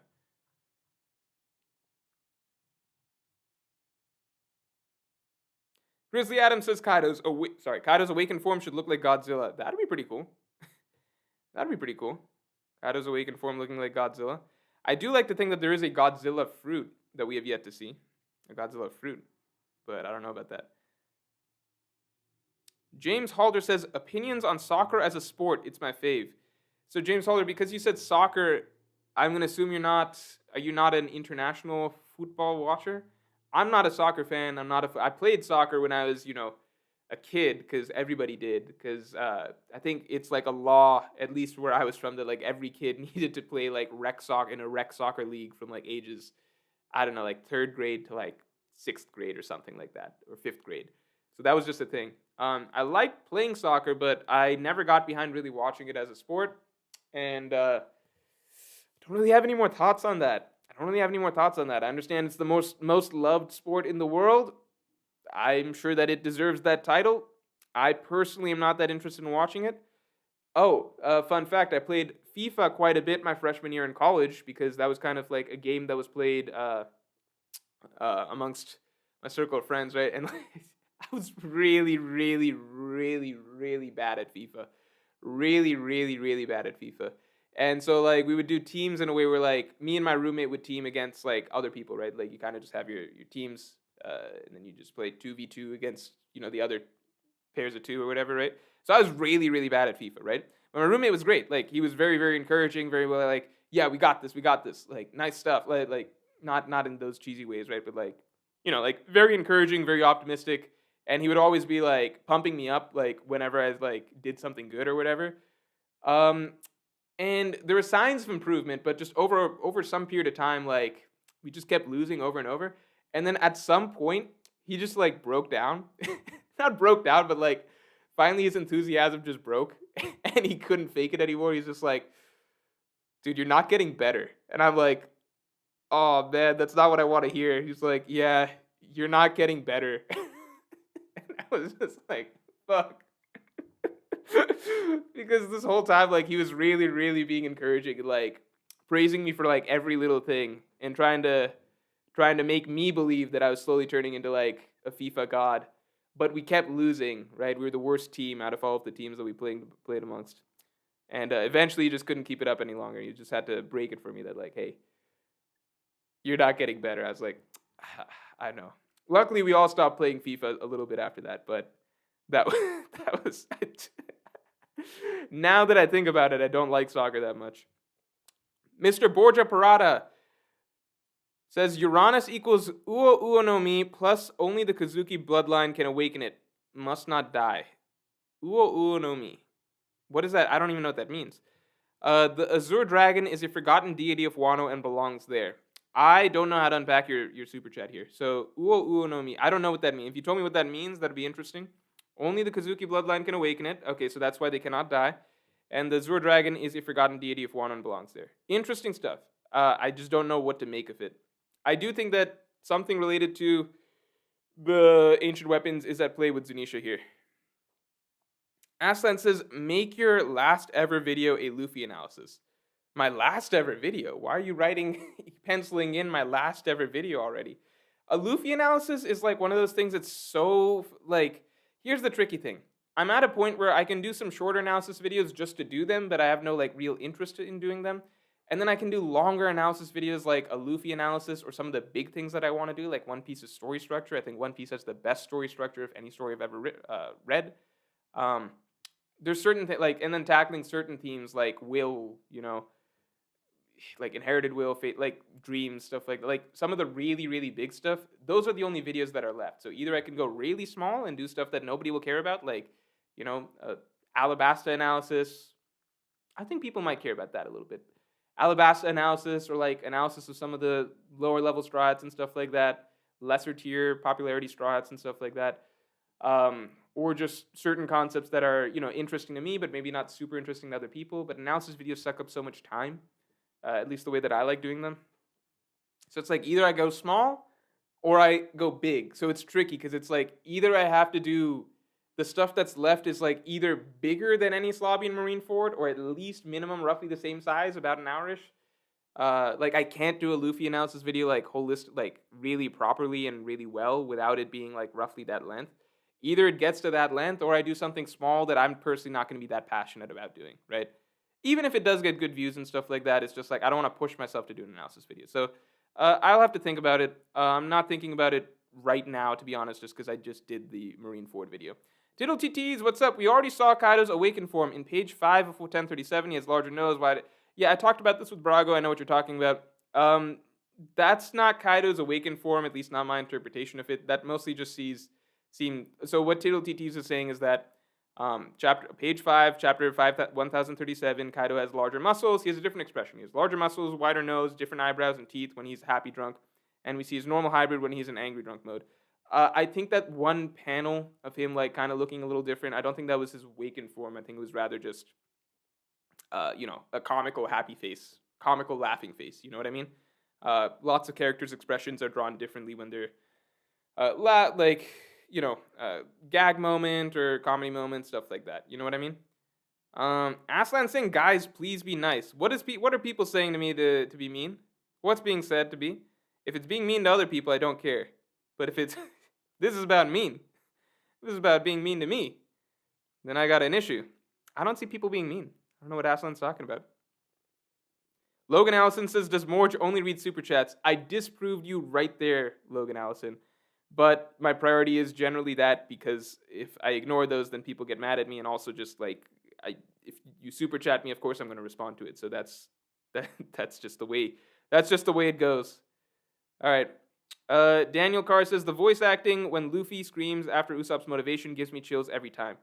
Dude, it's so good. Luffy's voice actress, I don't know whatever they pay her, but for that episode alone, I hope they like multiplied it by 10. It was amazing. It was so good. So good. The voice acting was so good. Luis Vasquez says, is Zoro racist? Yes. If you have seen the trials that JD Legend puts on, you've seen that it has been the verdict has pretty much been set. It's been declared. Zoro is undeniably racist. It's a shame. He was such a great character. Such an amazing character. I'm not saying that as a joke. I generally believe that. But once you find out he's a racist, you kind of just gotta, let that go. Move on to liking some different strides. You know what I mean? Captain Face says, how do you feel if Zunisha deals with the world government ships? I I wouldn't be against that. I think that's cool. The world government ships, like, I don't even know who's going to be on a world government ship, right? Is it some big, it's probably not some admirals or anything like that, right? So I'd be cool with Zunisha just taking down a world government ship. Anuj Agrawal says, in your arc tier list, you agreed that Whole Cake Island is S tier, like Water 7 and Islabi and Summit War. Did I say that in the arc? Keep in mind, the arc tier lists are semi-voted on by the viewers, right? Semi-voted on by the viewers. I say semi because I also somewhat aggressively shift my opinions onto it. But lots of times it's just based on the viewers. I said so Whole Cake Island S tier with Water 7 and Islavi and Summit War. Would you also say that the gap between Whole Cake Island and Wano is heaven and earth? I personally put Whole Cake Island, if I'm mentally doing a tier list, I put Whole Cake Island in like A tier. All right, I put it in like A tier. Here's the thing with Wano. What Wano is as an arc, it's very, very. I won't be able to honestly rate Wano till it's over. That's the thing. I won't be able to honestly rate Wano. I'm not even gonna rate Wano till it's over and I've reread it, right? Till it's over and I've reread it. But I already know it doesn't have certain moments, right? I don't personally put Whole Cake Island in the same tier as like Water 7, Enies Lobby, or Marineford, but I do think it's a very solid like A or something like that, right? Like I think that the strongest One Piece arcs are just very, very clearly, like they stand out from the rest very like to a pretty high degree, right? Um, so the things that I personally value the most, like Whole Cake Island and Wano are very different arcs, so it's harder to compare versus Wano and like something like Alabasta or Wano and Enies Lobby. Those are much easier to compare. Whole Cake Island for what it was, like that's why it's harder for me to draw. It's more like apples to oranges, but like obviously still like I personally prefer Whole Cake Island quite a bit to Wano, but like I'm not going to be as blunt in saying that like Whole Cake Island's just like so clear of Wano because it's they do different things, right? They're very different arcs in many ways. And these are my opinions, right? These are my opinions. So don't take that as like if you like despite what I said earlier, if like, look, I still personally think that like a lot of times people say things with like short memory, so I encourage you to go reread certain arcs before you claim that Wano is the best One Piece arc. Partly because it is my job.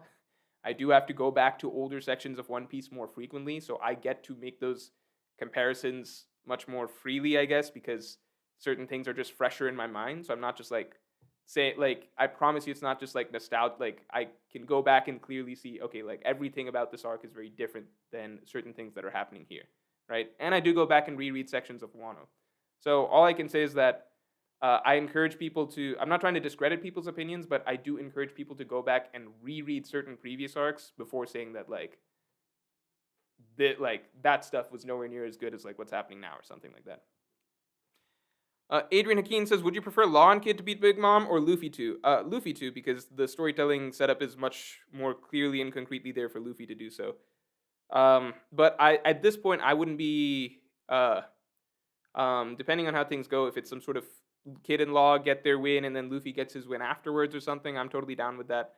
But I just think it'd be really strange if Luffy never got to fight Big Mom, because that seems like something that had a tremendous amount of setup that didn't perhaps go anywhere. Gary Bloodworth says, maybe Vegapunk combined two fruits to make Momo's fruit. Kaido's fruit and the fruit Uranus. Just a thought because of what we see Vegapunk doing with powers. That is a really an interesting idea. If Momo's fruit is actually secretly like a lot more significant than a lot more significant than even we can tell right now, beyond just being a replication of Kaido's Silver Fruit. Super Cookie 11 says, my friend dropped One Piece at the start of the War Saga, and he said the reason he dropped it was because there wasn't enough action. What's the craziest reason you heard when someone dropped One Piece? Okay, so craziest reason I've heard for when someone dropped One Piece. All right, this is kind of funny. This isn't the reason that she dropped. I was getting my sister to try One Piece, right? She is very annoying, so she refused to read the nice colored chapters that I linked her online.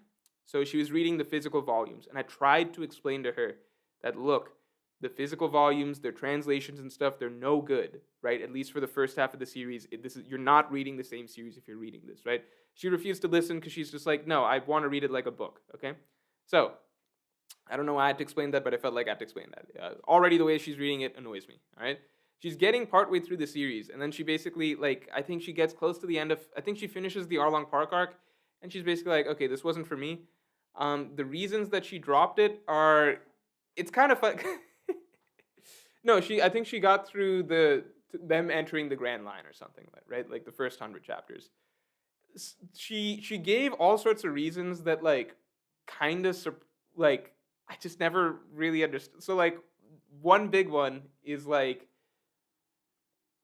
she says that at the start of the series, they hype up the idea of devil fruits a lot. She's like, oh boy, so this devil fruit thing, it's really rare, right? So he has this devil fruit and it's rare, and that's really special.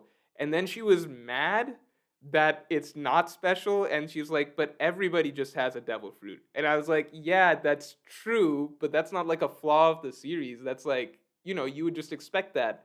She's like, no, that's dumb, because at the beginning they said it's this it's so special, and like nobody has these.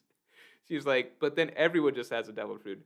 That's like not the reason that she dropped it, but imagine like a series of reasons that are somewhat similar, right? So I couldn't pinpoint a single one, but it's just stuff that I would never expect, and didn't really have a response to, because I'm just like, well, I guess that's true. Yeah, like going back to the early parts of the series, like they do really talk about this devil. Like it's just all sorts of like little logical stuff, I suppose, that she's pointing out. She's just like, I don't like this.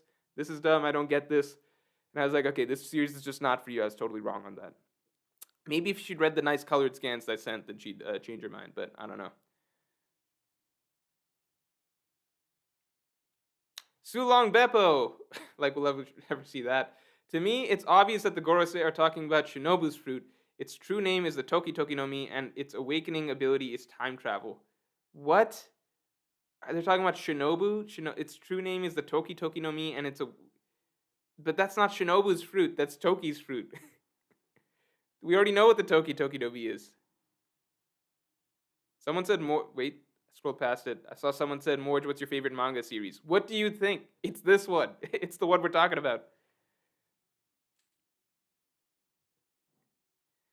Mr. Borgia Parada says, Uo Uo no Mi is Kaido's fruit. The copy of Momo is perfect, but they thought it failed since they couldn't awaken it, unaware of the Kazuki requirement. Interesting. Interesting. So then it works with Momo specifically because of the Kazuki, the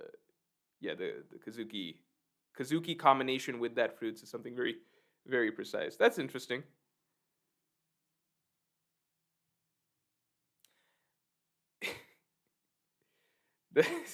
Lux says that's like watching JoJo and saying everyone has stands, LMAO. I guess it would be like watching JoJo, and if in the first episode they're like, okay, like stands are extremely rare, nobody has stands, and then every single episode, somebody has a stand. I could see that, but it's just the critique was like something that had literally never crossed my mind. You know what I mean? Like I never. That's just not a thing I ever thought about. Like, why does everyone have devil fruits? It's like, oh yeah, obviously we'll see more of those as we go along, but it's like, well, technically they did say that they're not supposed to have those. So I think I skipped a bit. All right. Michael K says, with the Gorosei calling the Reverie accursed, does that open the door for things to not have gone as positively for the world government as we originally assumed? Yeah, so I talked about that with Brago recently.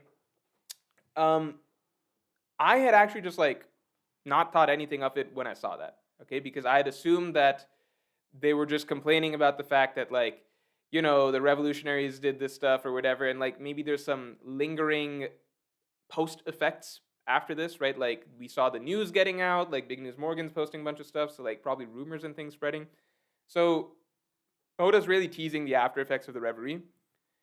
But for them to say it's like, this is a cursed event or whatever, I think I glossed over just how bad that might have been for them initially, because from what we were seeing, it seemed like, okay, it was much worse for, say, Sabo, right? Because we saw Dragon sweating and everything like that. That Dragon sweating, who remembers this? The panel of Dragon sweating while he's reading the newspaper? That's the funniest panel in all of One Piece, at least in recent memory, because it changed the entire community's. I had never seen this happen before. It changed literally the entire community's perception of Dragon. Everybody who had Dragon, people were saying like Dragon might be the strongest, blah blah blah blah blah. You don't see anybody nowadays saying like Dragon is the strongest, or at least after that panel for a long time, the Dragon hype just evaporated. And just from a panel of him like reading the newspaper and looking like scared and concerned, because suddenly, like, I guess from people's perception, and I can understand this, I was surprised to see Dragon sweating like that too, but from people's perception, it was just like, wait, Dragon's supposed to be this like cool, collected, badass master planner with like this shadowy organization and just like this great strength of will, and he's gonna overturn the world and stuff like that. And it's like the first thing that goes wrong, the first little thing that goes wrong, he's reading the newspaper and just like sweating. It's like, wait, so you didn't have like a plan? You didn't like, this wasn't all just some grand thing orchestrated by you? Like, it just seemed like you weren't even there. What were you doing? You're sitting around at this tea party. This is not a good look for Dragon. Anyway, weird tangent, but I think a lot of people post that incident felt like, As you're saying, it's like a big win for the world government. Something happened to Sabo. Vivi got captured. Something along those lines. But it sounds like things went wrong for both ends. So definitely interested to see how that picks up. Nicholas Sealstern says, in your Marineford analysis, you talked about how Luffy and Ace were the bets of Shank and Whitebeard. What if Yamato is Kaido's bet, trying to control fate by calling her son and making him the Shogun? That's a really interesting idea. However, um, Kaido does seem more prepared to kill Yamato. We don't know how concrete that is. So Kaido does seem more prepared to kill Yamato. It does also put a bit of a spin on all of that stuff people were saying about like Kaido being very, I guess, uh, gender respectful or whatever, right? With calling Yamato him, he, etc. That could just be Yamato's referring to herself as that because she wants to be like Odin, but Kaido may be referring to herself like that because he wants her to be Joy Boy. So both of them, like, they're ascribing a male persona onto her character. I think that'd be like an interesting way to, like, an interesting reason to do it that makes Kaido seem like not as I don't know, progressive or whatever you want to say. But either way, that's an interesting idea. It's just that I don't know if Kaido like puts Yamato on that important of a pedestal that like you're the next Joy Boy or something like that, right? Next Shogun of Wano might be more so just like continuing his lineage, just having control of Wano. But that is a very interesting idea. Keenan, why'd you have to specify that you weren't joking when you said Zoro's a great character? Do people not think he's a great character or something? He's an amazing character to lol, just a tad Gary Stewish. I specified that I wasn't joking just because like I think I was laughing as I said it, but I was laughing for like literally a different reason. I was like, wait, are some people in chat gonna be like, hey, why is Morge joking about Zoro being a great character? Because you know how some people are, or whatever, right? I have a video literally talking about why I think Zoro is not just a great character, but like an outstanding character in like any series, by any series of standard, in my opinion, for me. So I suggest people check that out. But it's one of those things where like, you're saying something in a certain way, and then you're like, oh wait, what if people accidentally interpret this as something because they don't know what's going on in my head at that moment, Just being safe. Mr. Borgia, nope, we covered you.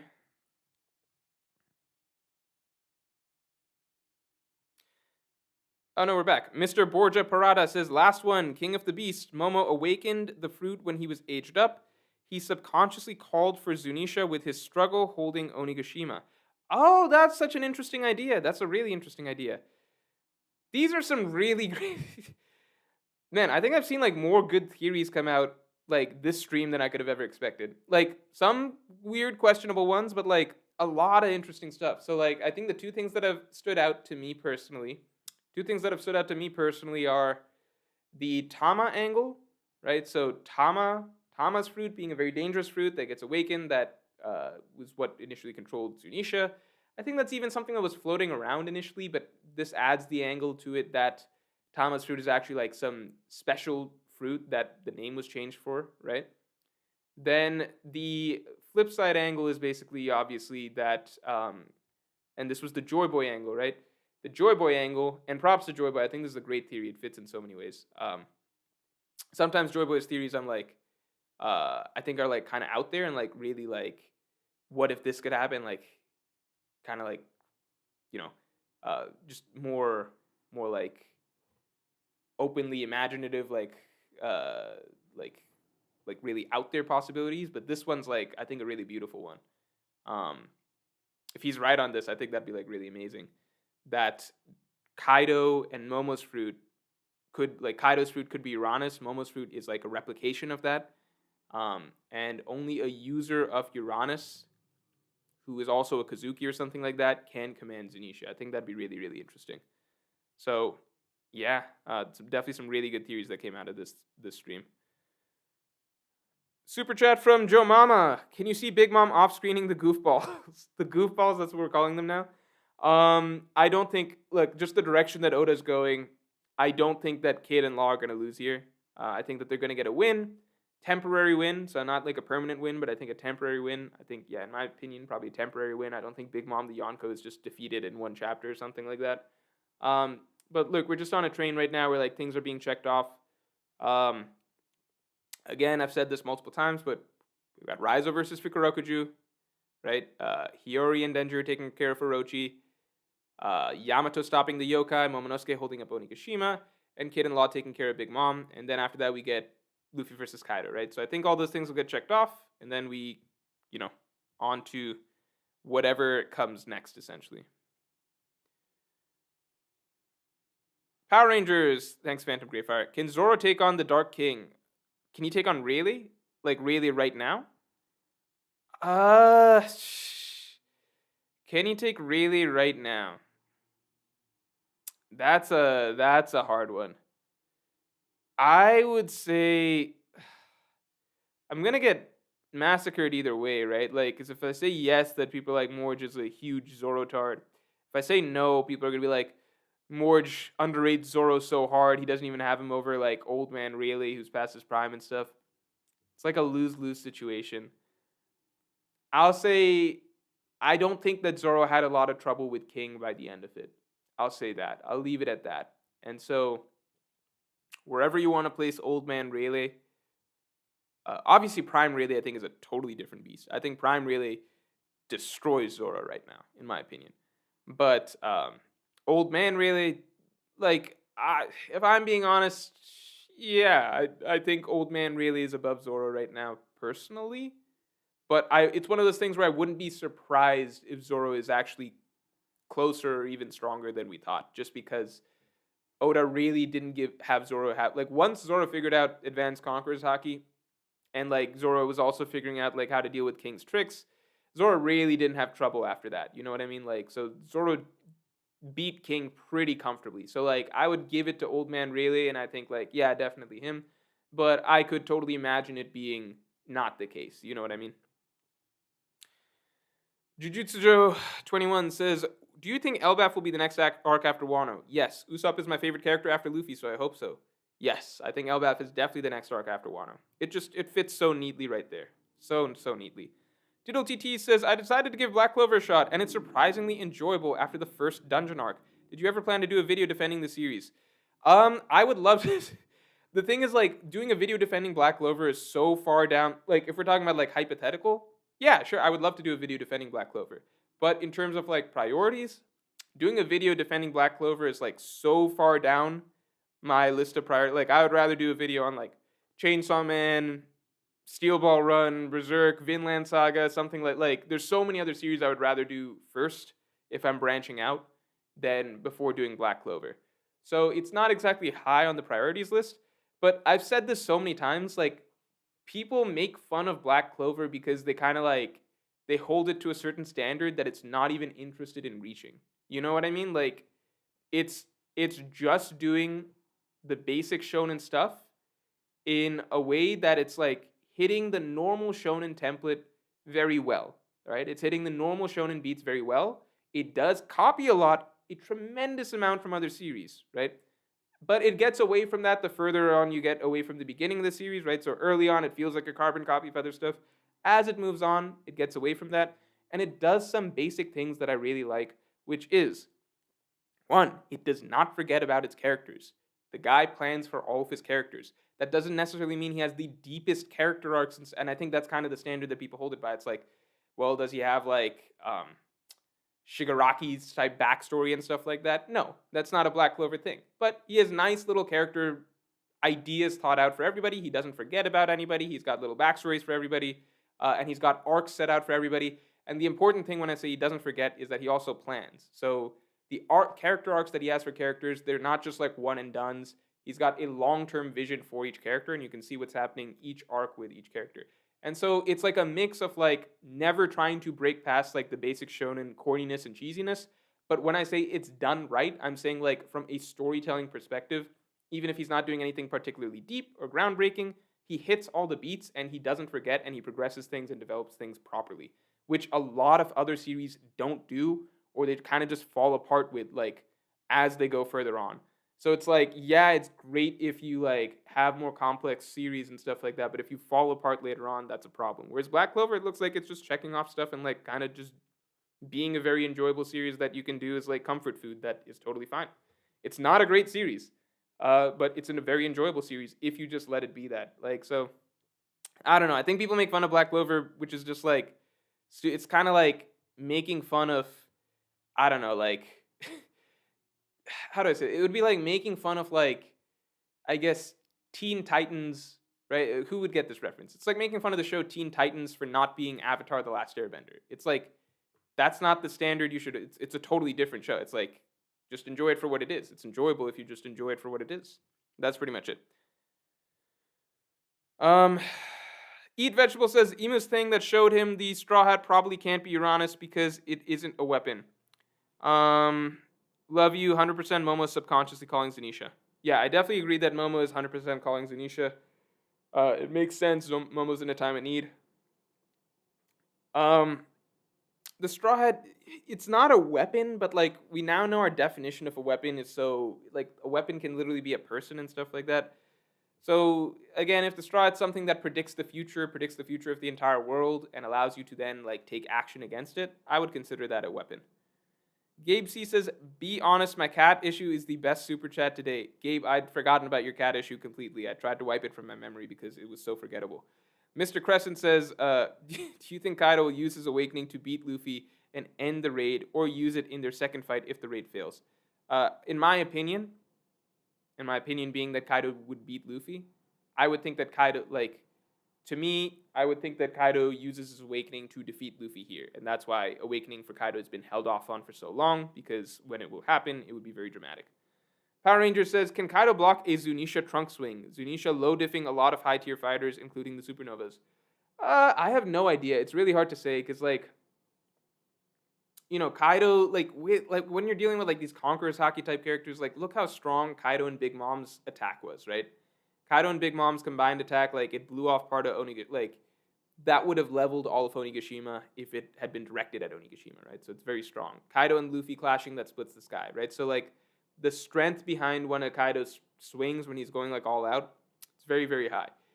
I still don't know if he can block Zunisha, which is the crazy thing, because Zunisha is very literally like it's you can't underestimate how large Zunisha is, because it's not even just like, okay, it's the size of an island. It's more like, imagine the size of an island. Like imagine the size of a full island where a full civilization can live on there, right?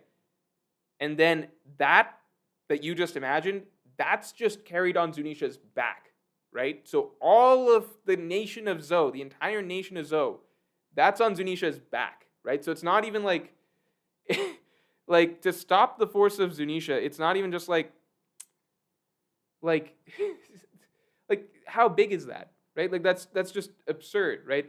It's like imagine you like the entire nation of Zou, right?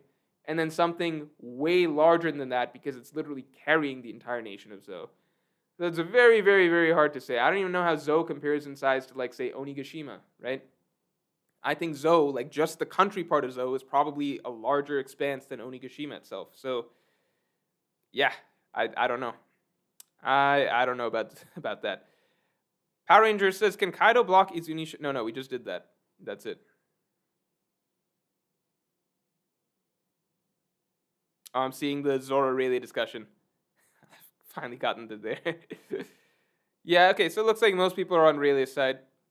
Yeah, I mean, that's where I lean. Jose Lario says 30k meters in height. See, I don't even know what that means, you know, because I'm not because I can't like actually imagine it, but because I literally don't know what it means, because I'm from the United States and we don't use meters. I don't know what 30k meters means. Give it to me in miles. Give it to me in feet. Give it to me in feet. I wouldn't know how many miles high that is either. Yeah, how many feet high is that? How does that compare to like Everest or something? Dresser says Black Clover pretty bad though. Yeah, I mean, it's not a ground-breaking series, it's not an adventurous series, and it falls into a lot of tropes very, very heavily and aggressively. But it's also funny, and it's aware of how much it falls into tropes, so that helps a lot. Wisdom Minari says, it kills me when people call you a Zoro Sanji tard, like you just enjoy One Piece and appreciate all the characters like any rational person, LMAO. Thanks, Wisdom. I needed to hear that. I just enjoy One Piece. I like most of the characters in One Piece. There's very few characters in One Piece that I like dislike. You know what I mean? Like even Jinbei, I disliked for a bit, and that's just because I was like, I don't like him as a Straw Hat, not because I dislike Jinbei as a character. I actually genuinely do. Now I'm at a point where I genuinely do like and want to see stuff for each Straw Hat. You know what I mean? Like, I would love to see some significant character stuff for Jinbei. I would love to see some significant stuff for Brook. I would love to see some stuff for each Straw Hat. The Hidden Island. Oh, is this that Hidden Island? Or is this just based on the Hidden Island, the YouTuber that was referenced earlier in the stream? Is this that guy? Are you him or her? Might have missed someone asking this already, but do you think the Gorosei were talking about killing Robin or another character? Maybe who's who? I thought that they were talking about Robin specifically in this chapter. Might be wrong on that. I have got to check the Viz translation again on that. It's just a little weird because I don't know why they would be saying it about Robin in that case. You know what I mean? Because they're making it sound like a really sneaky thing that they would do, and it's like, I'm sure, there's a war between pirates going on. You don't need to be sneaky about like killing Robin. Well, actually, no, because maybe if Kaido and Big Mom really want Robin, then like they would be pissed if the world government killed her. So it depends. If you're that Hidden Island, I'll mod you and then check out your channel later on. To be honest, I did forget, but now I will not. Adrian Hakeem says, "Will Kid learn Advanced Conquerors during this fight?" He needs something, man. He needs something. I personally am leaning more towards I would love to see Kid exercise his Devil Fruit use in a way that is not simply making giant arms and hitting people with them. I would love to see some cool use of Kid's Devil Fruit. So I'm more interested in that, and it's kind of like, okay, let Luffy have Advanced Conquerors and stuff like that.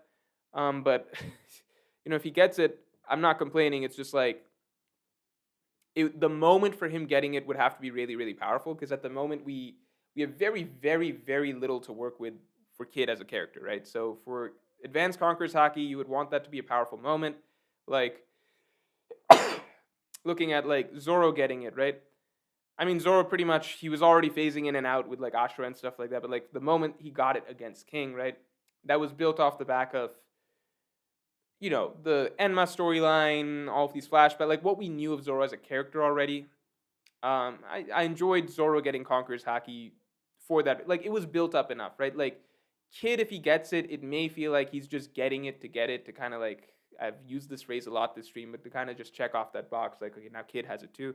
But if we get to learn a lot about Kid's story over the course of that fight, and maybe some nice flashback or something, then I could see him getting Advanced Conquerors, and it could be good. On the flip side, again, if it's going to be a short fight, I would rather just see him get some different usage out of his Devil Fruit. So if it's a short fight, like a one chapter, like we've kind of been getting, when I say that, one chapter to finish it, right? Like I know that the fights have been longer than one chapter, but I'm saying like one chapter where we get the meat of it, then I would rather it be a new use of his Devil Fruit. If it's more so along the lines of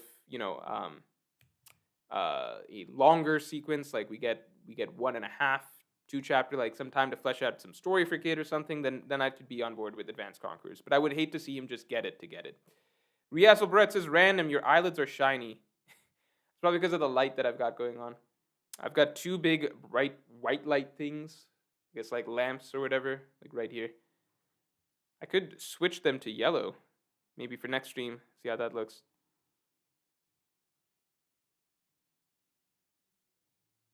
Olivier says, "What do you think about the theory that One Piece is Bink's sake?" I don't really understand it. It's a song? They already had it? Oh, no, it's literally Bink's sake. They're going to get Bink's sake. Sake. Sorry. My instinct is to say sake. I don't know if it's literally Bink's sake. But it would be interesting if it's related to that in some way. Wakito DCR says, "Zunisha knocks Big Mom Pirates off the waterfall, end of Act 3. That would be hilarious." They would be so confused at that point. That's borderline traumatic at that point. If they're trying for like their third time, and they're like, okay, first time it was a pterodactyl, next time it was Marco the Phoenix, this time it's just a giant fucking random elephant that came out of nowhere. Carlos Cifuentes says, "Can't always believe what the story tells us. Momo's Devil Fruit was in a glass container, yet it was a failure. Kaido's fruit was the failure, not Momo's, which is why 5 elders finally noticed its awakening. Let me know." But Kaido's fruit can't be the failure, right? Because Kaido's fruit is the original.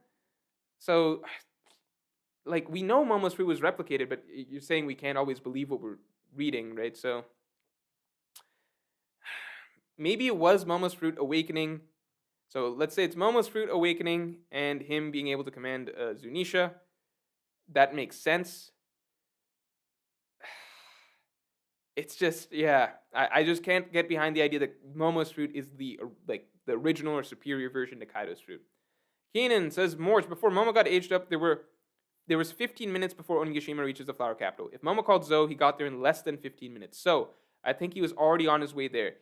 That's true. That's very possible. It's also possible that Zunisha was just always in the vicinity of Wano or something like that. Like we never knew how far exactly Zunisha was from Wano, right? We didn't really have an idea. And plus, it's Zunisha.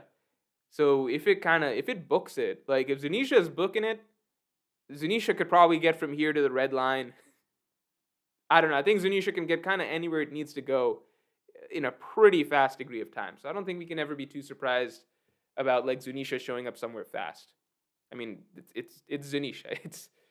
It's 30k feet high, whatever the fuck that means. I'm Adventure says it would feel very strange if Luffy beat Kaido all the while the citizens of Wano are enjoying a festival. At the very least, Luffy and Kaido should be in view of the flower capital. You touched on something that I'm saving for a much later video. A much later video. No, not a much later video. I'm saving it for a video for, let me see how it goes when Momonosuke is holding up the flower capital. And after that, I may drop this video, right? But I mean, I think that the flower capital, they'll come in view, or Onigashima will come in view of the flower capital when, when I guess it's time for them to start getting scared and like evacuating and everything like that, right? Like so, I think it should time up nicely with like Momonosuke holding it up. So I don't think they would necessarily see it coming from a distance and then start panicking and stuff like that, and then getting Momonosuke holding it up. Or at least the gap wouldn't be that big, because you want to time up like Momonosuke like stopping it from falling pretty close to like them realizing it's gonna fall on them. I would think. The Hidden Island says, "Yeah, that's me." All right, you could just be saying that, so we're taking a risk here, but I'll mod you regardless. I'll add you to the army of like 800 mods that already exist. I don't know if you saw earlier the Hidden Island. So earlier, the reason I'm surprised is because earlier in this stream you were referenced. Assuming it's you, you're the YouTuber. You're not just someone coming in here to pretend to be the Hidden Island and cause trouble. But someone was recommending you for the. I say recommend like it's like it's some fancy elite conference or whatever. But someone was pushing for you to join the next Reverie. So there's that. Good stuff. You got some fans out here.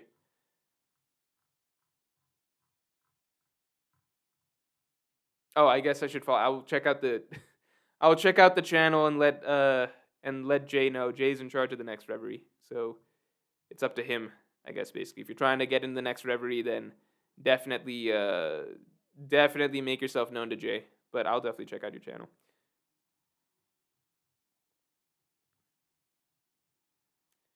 Jujutsu Joe 21 says, do you think Usopp will get Conqueror's Haki? Because I recently saw a theory that said that he could because he lied about having it, and usually when he lies, it comes true later on during the story, but I don't know. Yes, I've been on board with the idea that Usopp could get Conqueror's Haki for a long time. I have always felt that I'm also of the opinion that Usopp, if there is a Straw Hat to die, that Usopp would be the Straw Hat who would die towards the end of his journey, right? Not during the final battle, because then it makes the ending of the final battle too sad. It would have to be at some point earlier, so in between, that phase and the final battle phase or whatever. But in my opinion, Usopp getting Conqueror's Haki close to like his greatest moment, I think that would be good. I don't think Usopp would necessarily be walking around the series for long with Conqueror's Haki like Luffy and Zoro. J Foal says, "Love you, Morch." Thank you, J Foal. Love you too. Actually, no, it's parasocial. I appreciate you, but thank you very much. Devin says, Gorosei can't even tell that Robin isn't captured yet. They wouldn't see a fruit awakening there. I think it's related to their Shanks meeting. Again, I've mentioned this a few times earlier in this stream, but I don't like the idea that the Gorosei would be talking about something totally unrelated to Zunisha because of the way that Oda did the paneling and the writing there, where he made it seem very blatant that like the fruit is connected to Zunisha. It's in the same panel, right? Like this fruit, this awakening from the annals of history or whatever. So I would really dislike, like, I don't have anything like yeah, if Oda wants to do it like that, then he could make them be talking about literally anything. He could make them be talking about fucking, like, I don't know, Buggy's fruit or something like that, right? But you like to assume that the author is trying to write and draw in a cohesive manner, right? So that the things that he's hinting at and the visuals that he's showing are connected in some way, and it's not just arbitrary random stuff to throw the reader off. Um, so in that case, I would think that it is connected in some way to Zunisha.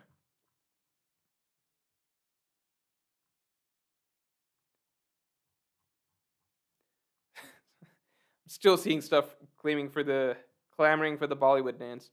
Radiant Scrub that already happened last stream. People just don't remember. Radiant Scrub says Zunisha was or is an ancient supporter of Joy Boy, who got force fed the Zushi Zushi no Mi mythical model world elephant.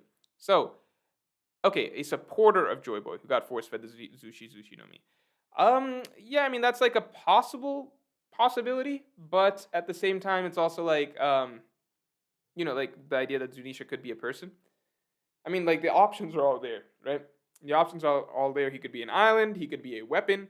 He could be a person, or he could just be an elephant, right? He could be himself. He could be Zunisha. Um, but the possibility is definitely there of him being a person, right? So if it's a person, I like that you said supporter of Joy Boy because I think I've seen some people saying that it is Joy Boy. I think I even humored that idea for a moment. I think I might have mentioned that in my chapter review. But then as soon as I thought about it for a bit, I was like, Zunisha being Joy Boy would be really bad because then you just have Joy Boy again in the modern day, which just is, you don't want that, right? Like whoever is the inheritor to Joy Boy's will or whatever, you want that to be in the story. You don't want to just have Joy Boy reincarnated in the modern day, right? So I prefer the idea that if it's a person, I would like that it's a supporter, like you said. The Hidden Island says, that's awesome. Would love to be a part of it sometime if you guys have the room. Thanks for putting the word in. Yes, I will definitely check it out. And I guess don't worry about it too much for the moment because the Reverie itself is probably not going to happen probably till the end of this like battle. You know what I mean? Like we're not just going to do it next week or something like that. Again, like after Raizo beats Fukurokuju or something along those lines. But definitely when it's time, your name will come up for sure. KKB13 says Oda has done it before with Enma and Hiyori music. That last panel was misleading. Same thing is possible for the last panel. The Enma Hiyori thing, I would say no because the last panel being like, it's not as though Oda, like you can have he had the shamisen music playing, right? He had the shamisen music playing, but the conclusion that we kind of drew that like okay, it's the shamisen music that's calling to Enma. That was not like that was something that we were drawing. I don't think that was necessarily something that like I guess how do I say this? Like that one it's kind of I don't think that Oda like you can be doing both those things without intentionally doing it. You know what I mean? Like Oda wants to introduce Hiyori at the end of the chapter, and he wants to what do you call have Zoro kind of losing control of Enma. He could kind of be doing both those things, but also like teasing the reveal of Hiyori with the shamisen music playing.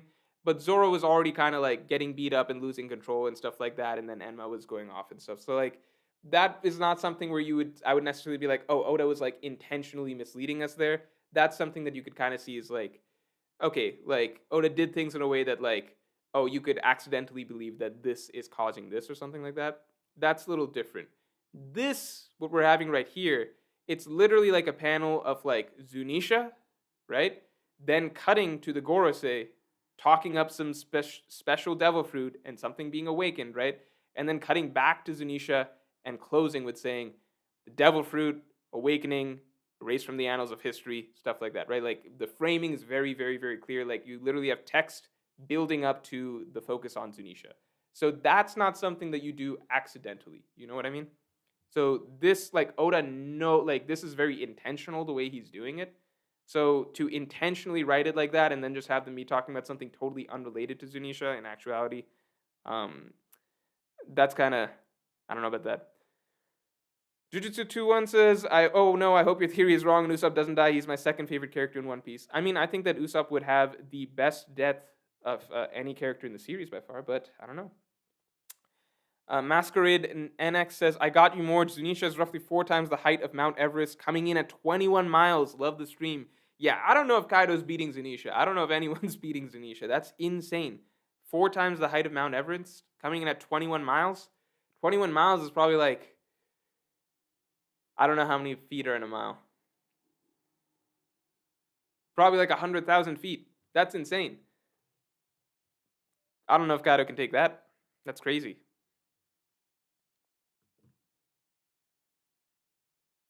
Anuj Agarwal says, at the Hidden Island, saw your Devil Fruit video. Glad to see you here / welcome to the team.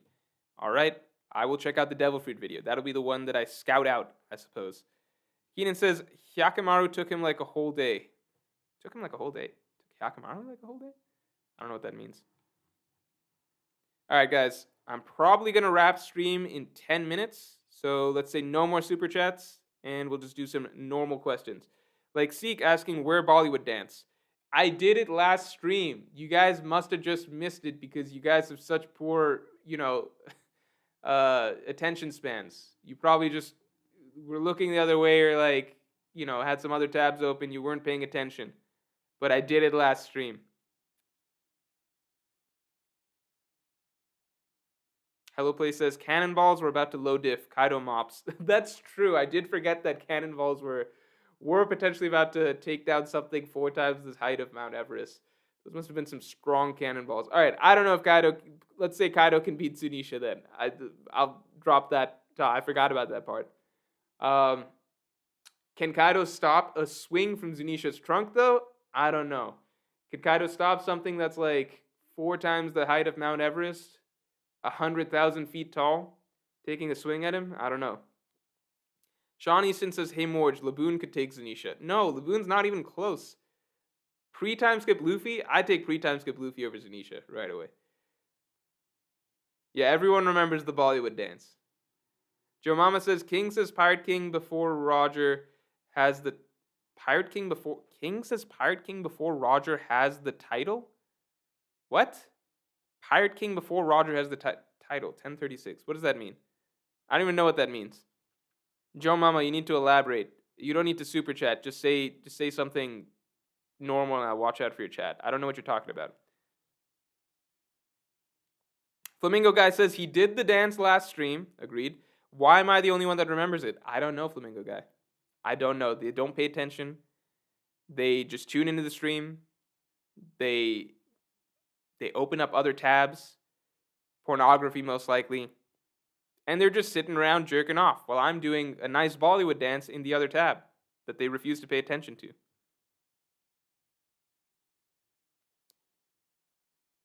Dabilo Alari said, I butchered that name. Dabilaro Ali says, not stop it, but he can tank it since Jack did. Yeah, that's true. Jack did tank it. He can definitely tank it. That's guaranteed. Rochelle says, do you read Attack on Titan? I put a pause on Attack on Titan just because I didn't know how it was necessarily ending. I heard some not so great things about the ending, so I wasn't really like 100% on board with it. Phantom Greyfire says, Wiki says over 35,000 kilometers, which roughly equals 196,629 banana lengths. Okay, that's good to know. There's no standard unit for banana lengths. Some bananas are fucking long, and some bananas are, like, small. Electra Yellow says, can you belly dance next? I'll think of some new goal, and then we'll do that for the belly dance. Might be, like, 3,000 likes or something like that on the next stream. Yeah, Kurokami Najimi says, Attack on Trash. When I hear things like that, it makes me not want to read Attack on Titan. Even though I was very, very invested in Attack on Titan for a period of time, back when I was in high school. Then I took a break, lost some interest, anime got me interested again. Then the time skip and everything like that, figured I'd binge it all once it was finished. Heard some negative things about the ending, despite people were really, really, really, really hyping it up as the ending approached. Then the ending actually happened. People did not like it. Killed my enjoyment for the series or excitement for the series. I don't want to encourage future super. Okay, because it's Keenan and J Full, I will respond to these. But from now on, the next super chats, if there are any, don't super chat because the next super chats will not be read because we're closing the stream soon. Closing the stream in 7 minutes.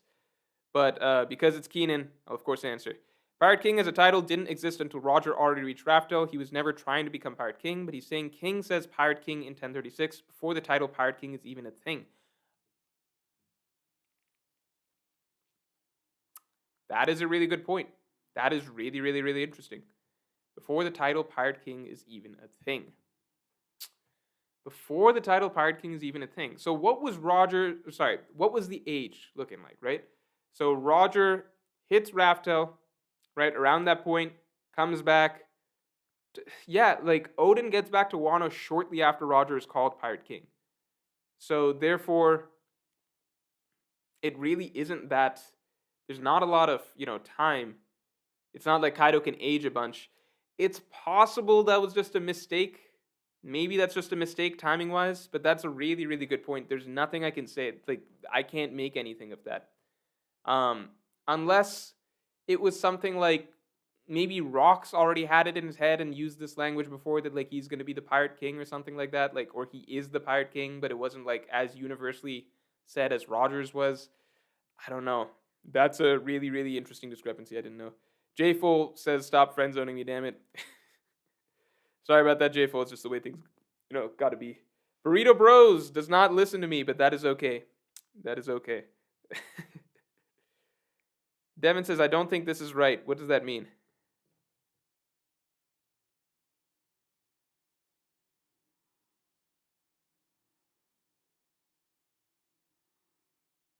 M123 says, "Wow, imagine not liking an anime because others said it was trash. Lost respect for you, man. Like your analysis video, though, really well put." No, I didn't say that. I just said I didn't want to. I just said, okay, imagine it's like this, all right? I'm interested in that. My interest level in Attack on Titan, right? While I'm initially reading it, it's like up here, really, really high. Then I take my break, so it just organically goes down. Then anime, so it's getting back up. Then there's like a time skip and stuff, so I'm like, okay, I'm not super hot on Attack on Titan. I'll binge it all when it's finished, right? So that's like 50 chapters or something like that. They pile up, 50 chapters or so to read when it all wraps up. So I'm like, okay, I'll get to it eventually. Ending's approaching. People are saying good things about the ending, so I'm like, okay, so I'm pretty interested. I'll wait till it ends. Then I find out, everyone's saying didn't like it, didn't like it, didn't like it, right? Not everybody, but a lot of people, okay? So for me, my interest level is already not that high. I have other things to do, other things to read or watch or whatever. Like, it's not like I'm dying to try Attack on Titan again. I was like somewhat interested. I was like, all right, let's get to it. But then you hear a lot of people saying, okay, it's not that whatever. So you're like kind of weighing. It's just like, I'm not going to push myself to like plow through these like whatever chapter. Like maybe at some point if I have a bunch of free time and like literally nothing else to read, then Attack on Titan will be next on the list. But at the moment, it's like there's other things I have more like inherent interest in at the moment.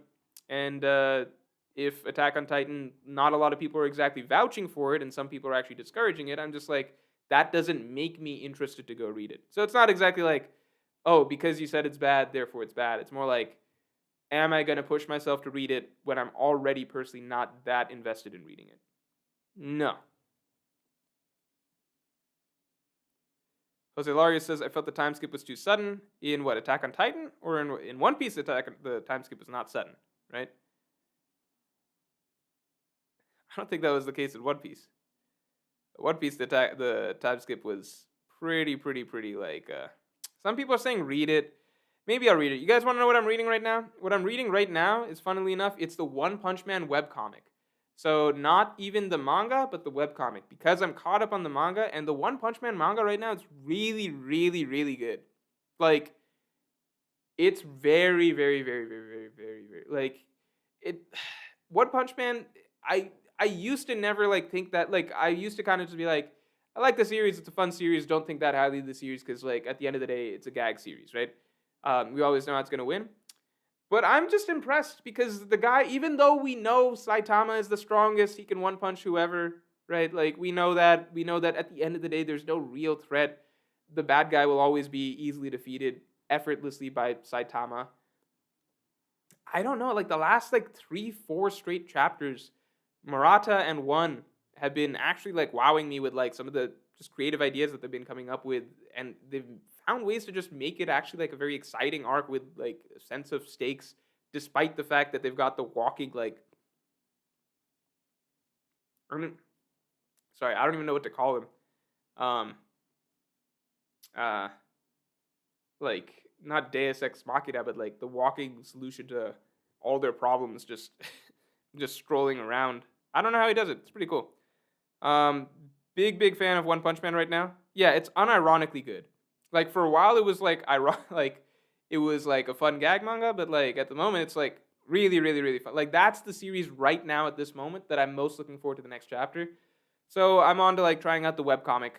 I tried the webcomic before, but I wasn't as invested in One Punch Man. So at a certain point, I was like, I don't feel like plowing through these shittily drawn panels just to like get to some of the more plot or whatever and see what happens next. But now I'm actually on the webcomic because I just want to see what happens next. Potential Pizza says, Morge, I heard you were praising current One Punch Man. This ain't it. This ain't it. Potential Pizza, I'm really enjoying One Punch Man right now. I'm really enjoying it. Big fan. Not like a big fan. Like I don't think One Punch Man can ever be like one of my favorite series just because of the nature of the series. Like at the end of the day, it is what it is, and like I'll never feel that strongly for One Punch Man. But like in terms of like entertainment value, it's very high up. Potential Pizza says, I think One Punch Man turned from a fun gag manga to a really mediocre battle manga. Not gonna lie. I mean, I guess in my opinion, it like turned into a really a really dope battle manga. Not a ton of depth necessarily, but like it comes in like surprising little sweet amounts where like, oh, like there is something cool that just happened with this character, right? Like I did actually just like this moment for like not a gag reason or whatever, right? Nothing deep, nothing crazy, but high entertainment value. I think the fights are really cool. I think like it mostly goes down to how he draws it, right? But like the battle choreography, I don't really know what else to say. If you're looking for some really well drawn fights, I think One Punch Man's got it. And then some of the ideas that he's coming up with, like in terms of expanding the universe and did like the God stuff recently, I don't know. I think that those the panels I'm talking about. The colored ones, right? Without saying anything further. I think that that's some really sick stuff that I've not seen. I guess like other mangas kind of use color in that, I guess in that manner, at least in battle manga recently. I would say that I don't know. Like I think it's definitely in terms of straight entertainment value, it's the one that I'm looking forward the most to, like week after week these days. All right. Did want to I'm gonna wrap it here. Basically, Burrito Bro says, "Here, Morge, take some more of my money." Also, have you ever read the manga Kingdom? It's my favorite manga after One Piece. I have gotten through the initial arc of Kingdom. Yes, to answer that question, because I do want to get further into Kingdom. I did just take a break from it, and then after I took a break, some of the motivation to pick it up again. I really liked the arc that I read. Just some of the motivation to keep reading went away. Once you take a break, so I'll get back to it at some point. Once you see how the webcomic did the current arc, you start to realize the manga could have done it a lot better. So I finished the current arc in the webcomic, and I actually did like it in the webcomic, but I like the drawn version by One better, to be honest. That's me, but I did prefer that. One webtoon is good. Yeah, the pacing is probably much better in the webcomic because it does drag a little bit. Like some weeks were kind of slow with the One Punch Man manga, but like overall, like the last 3, 4 chapters have been so good that I've just really enjoyed it.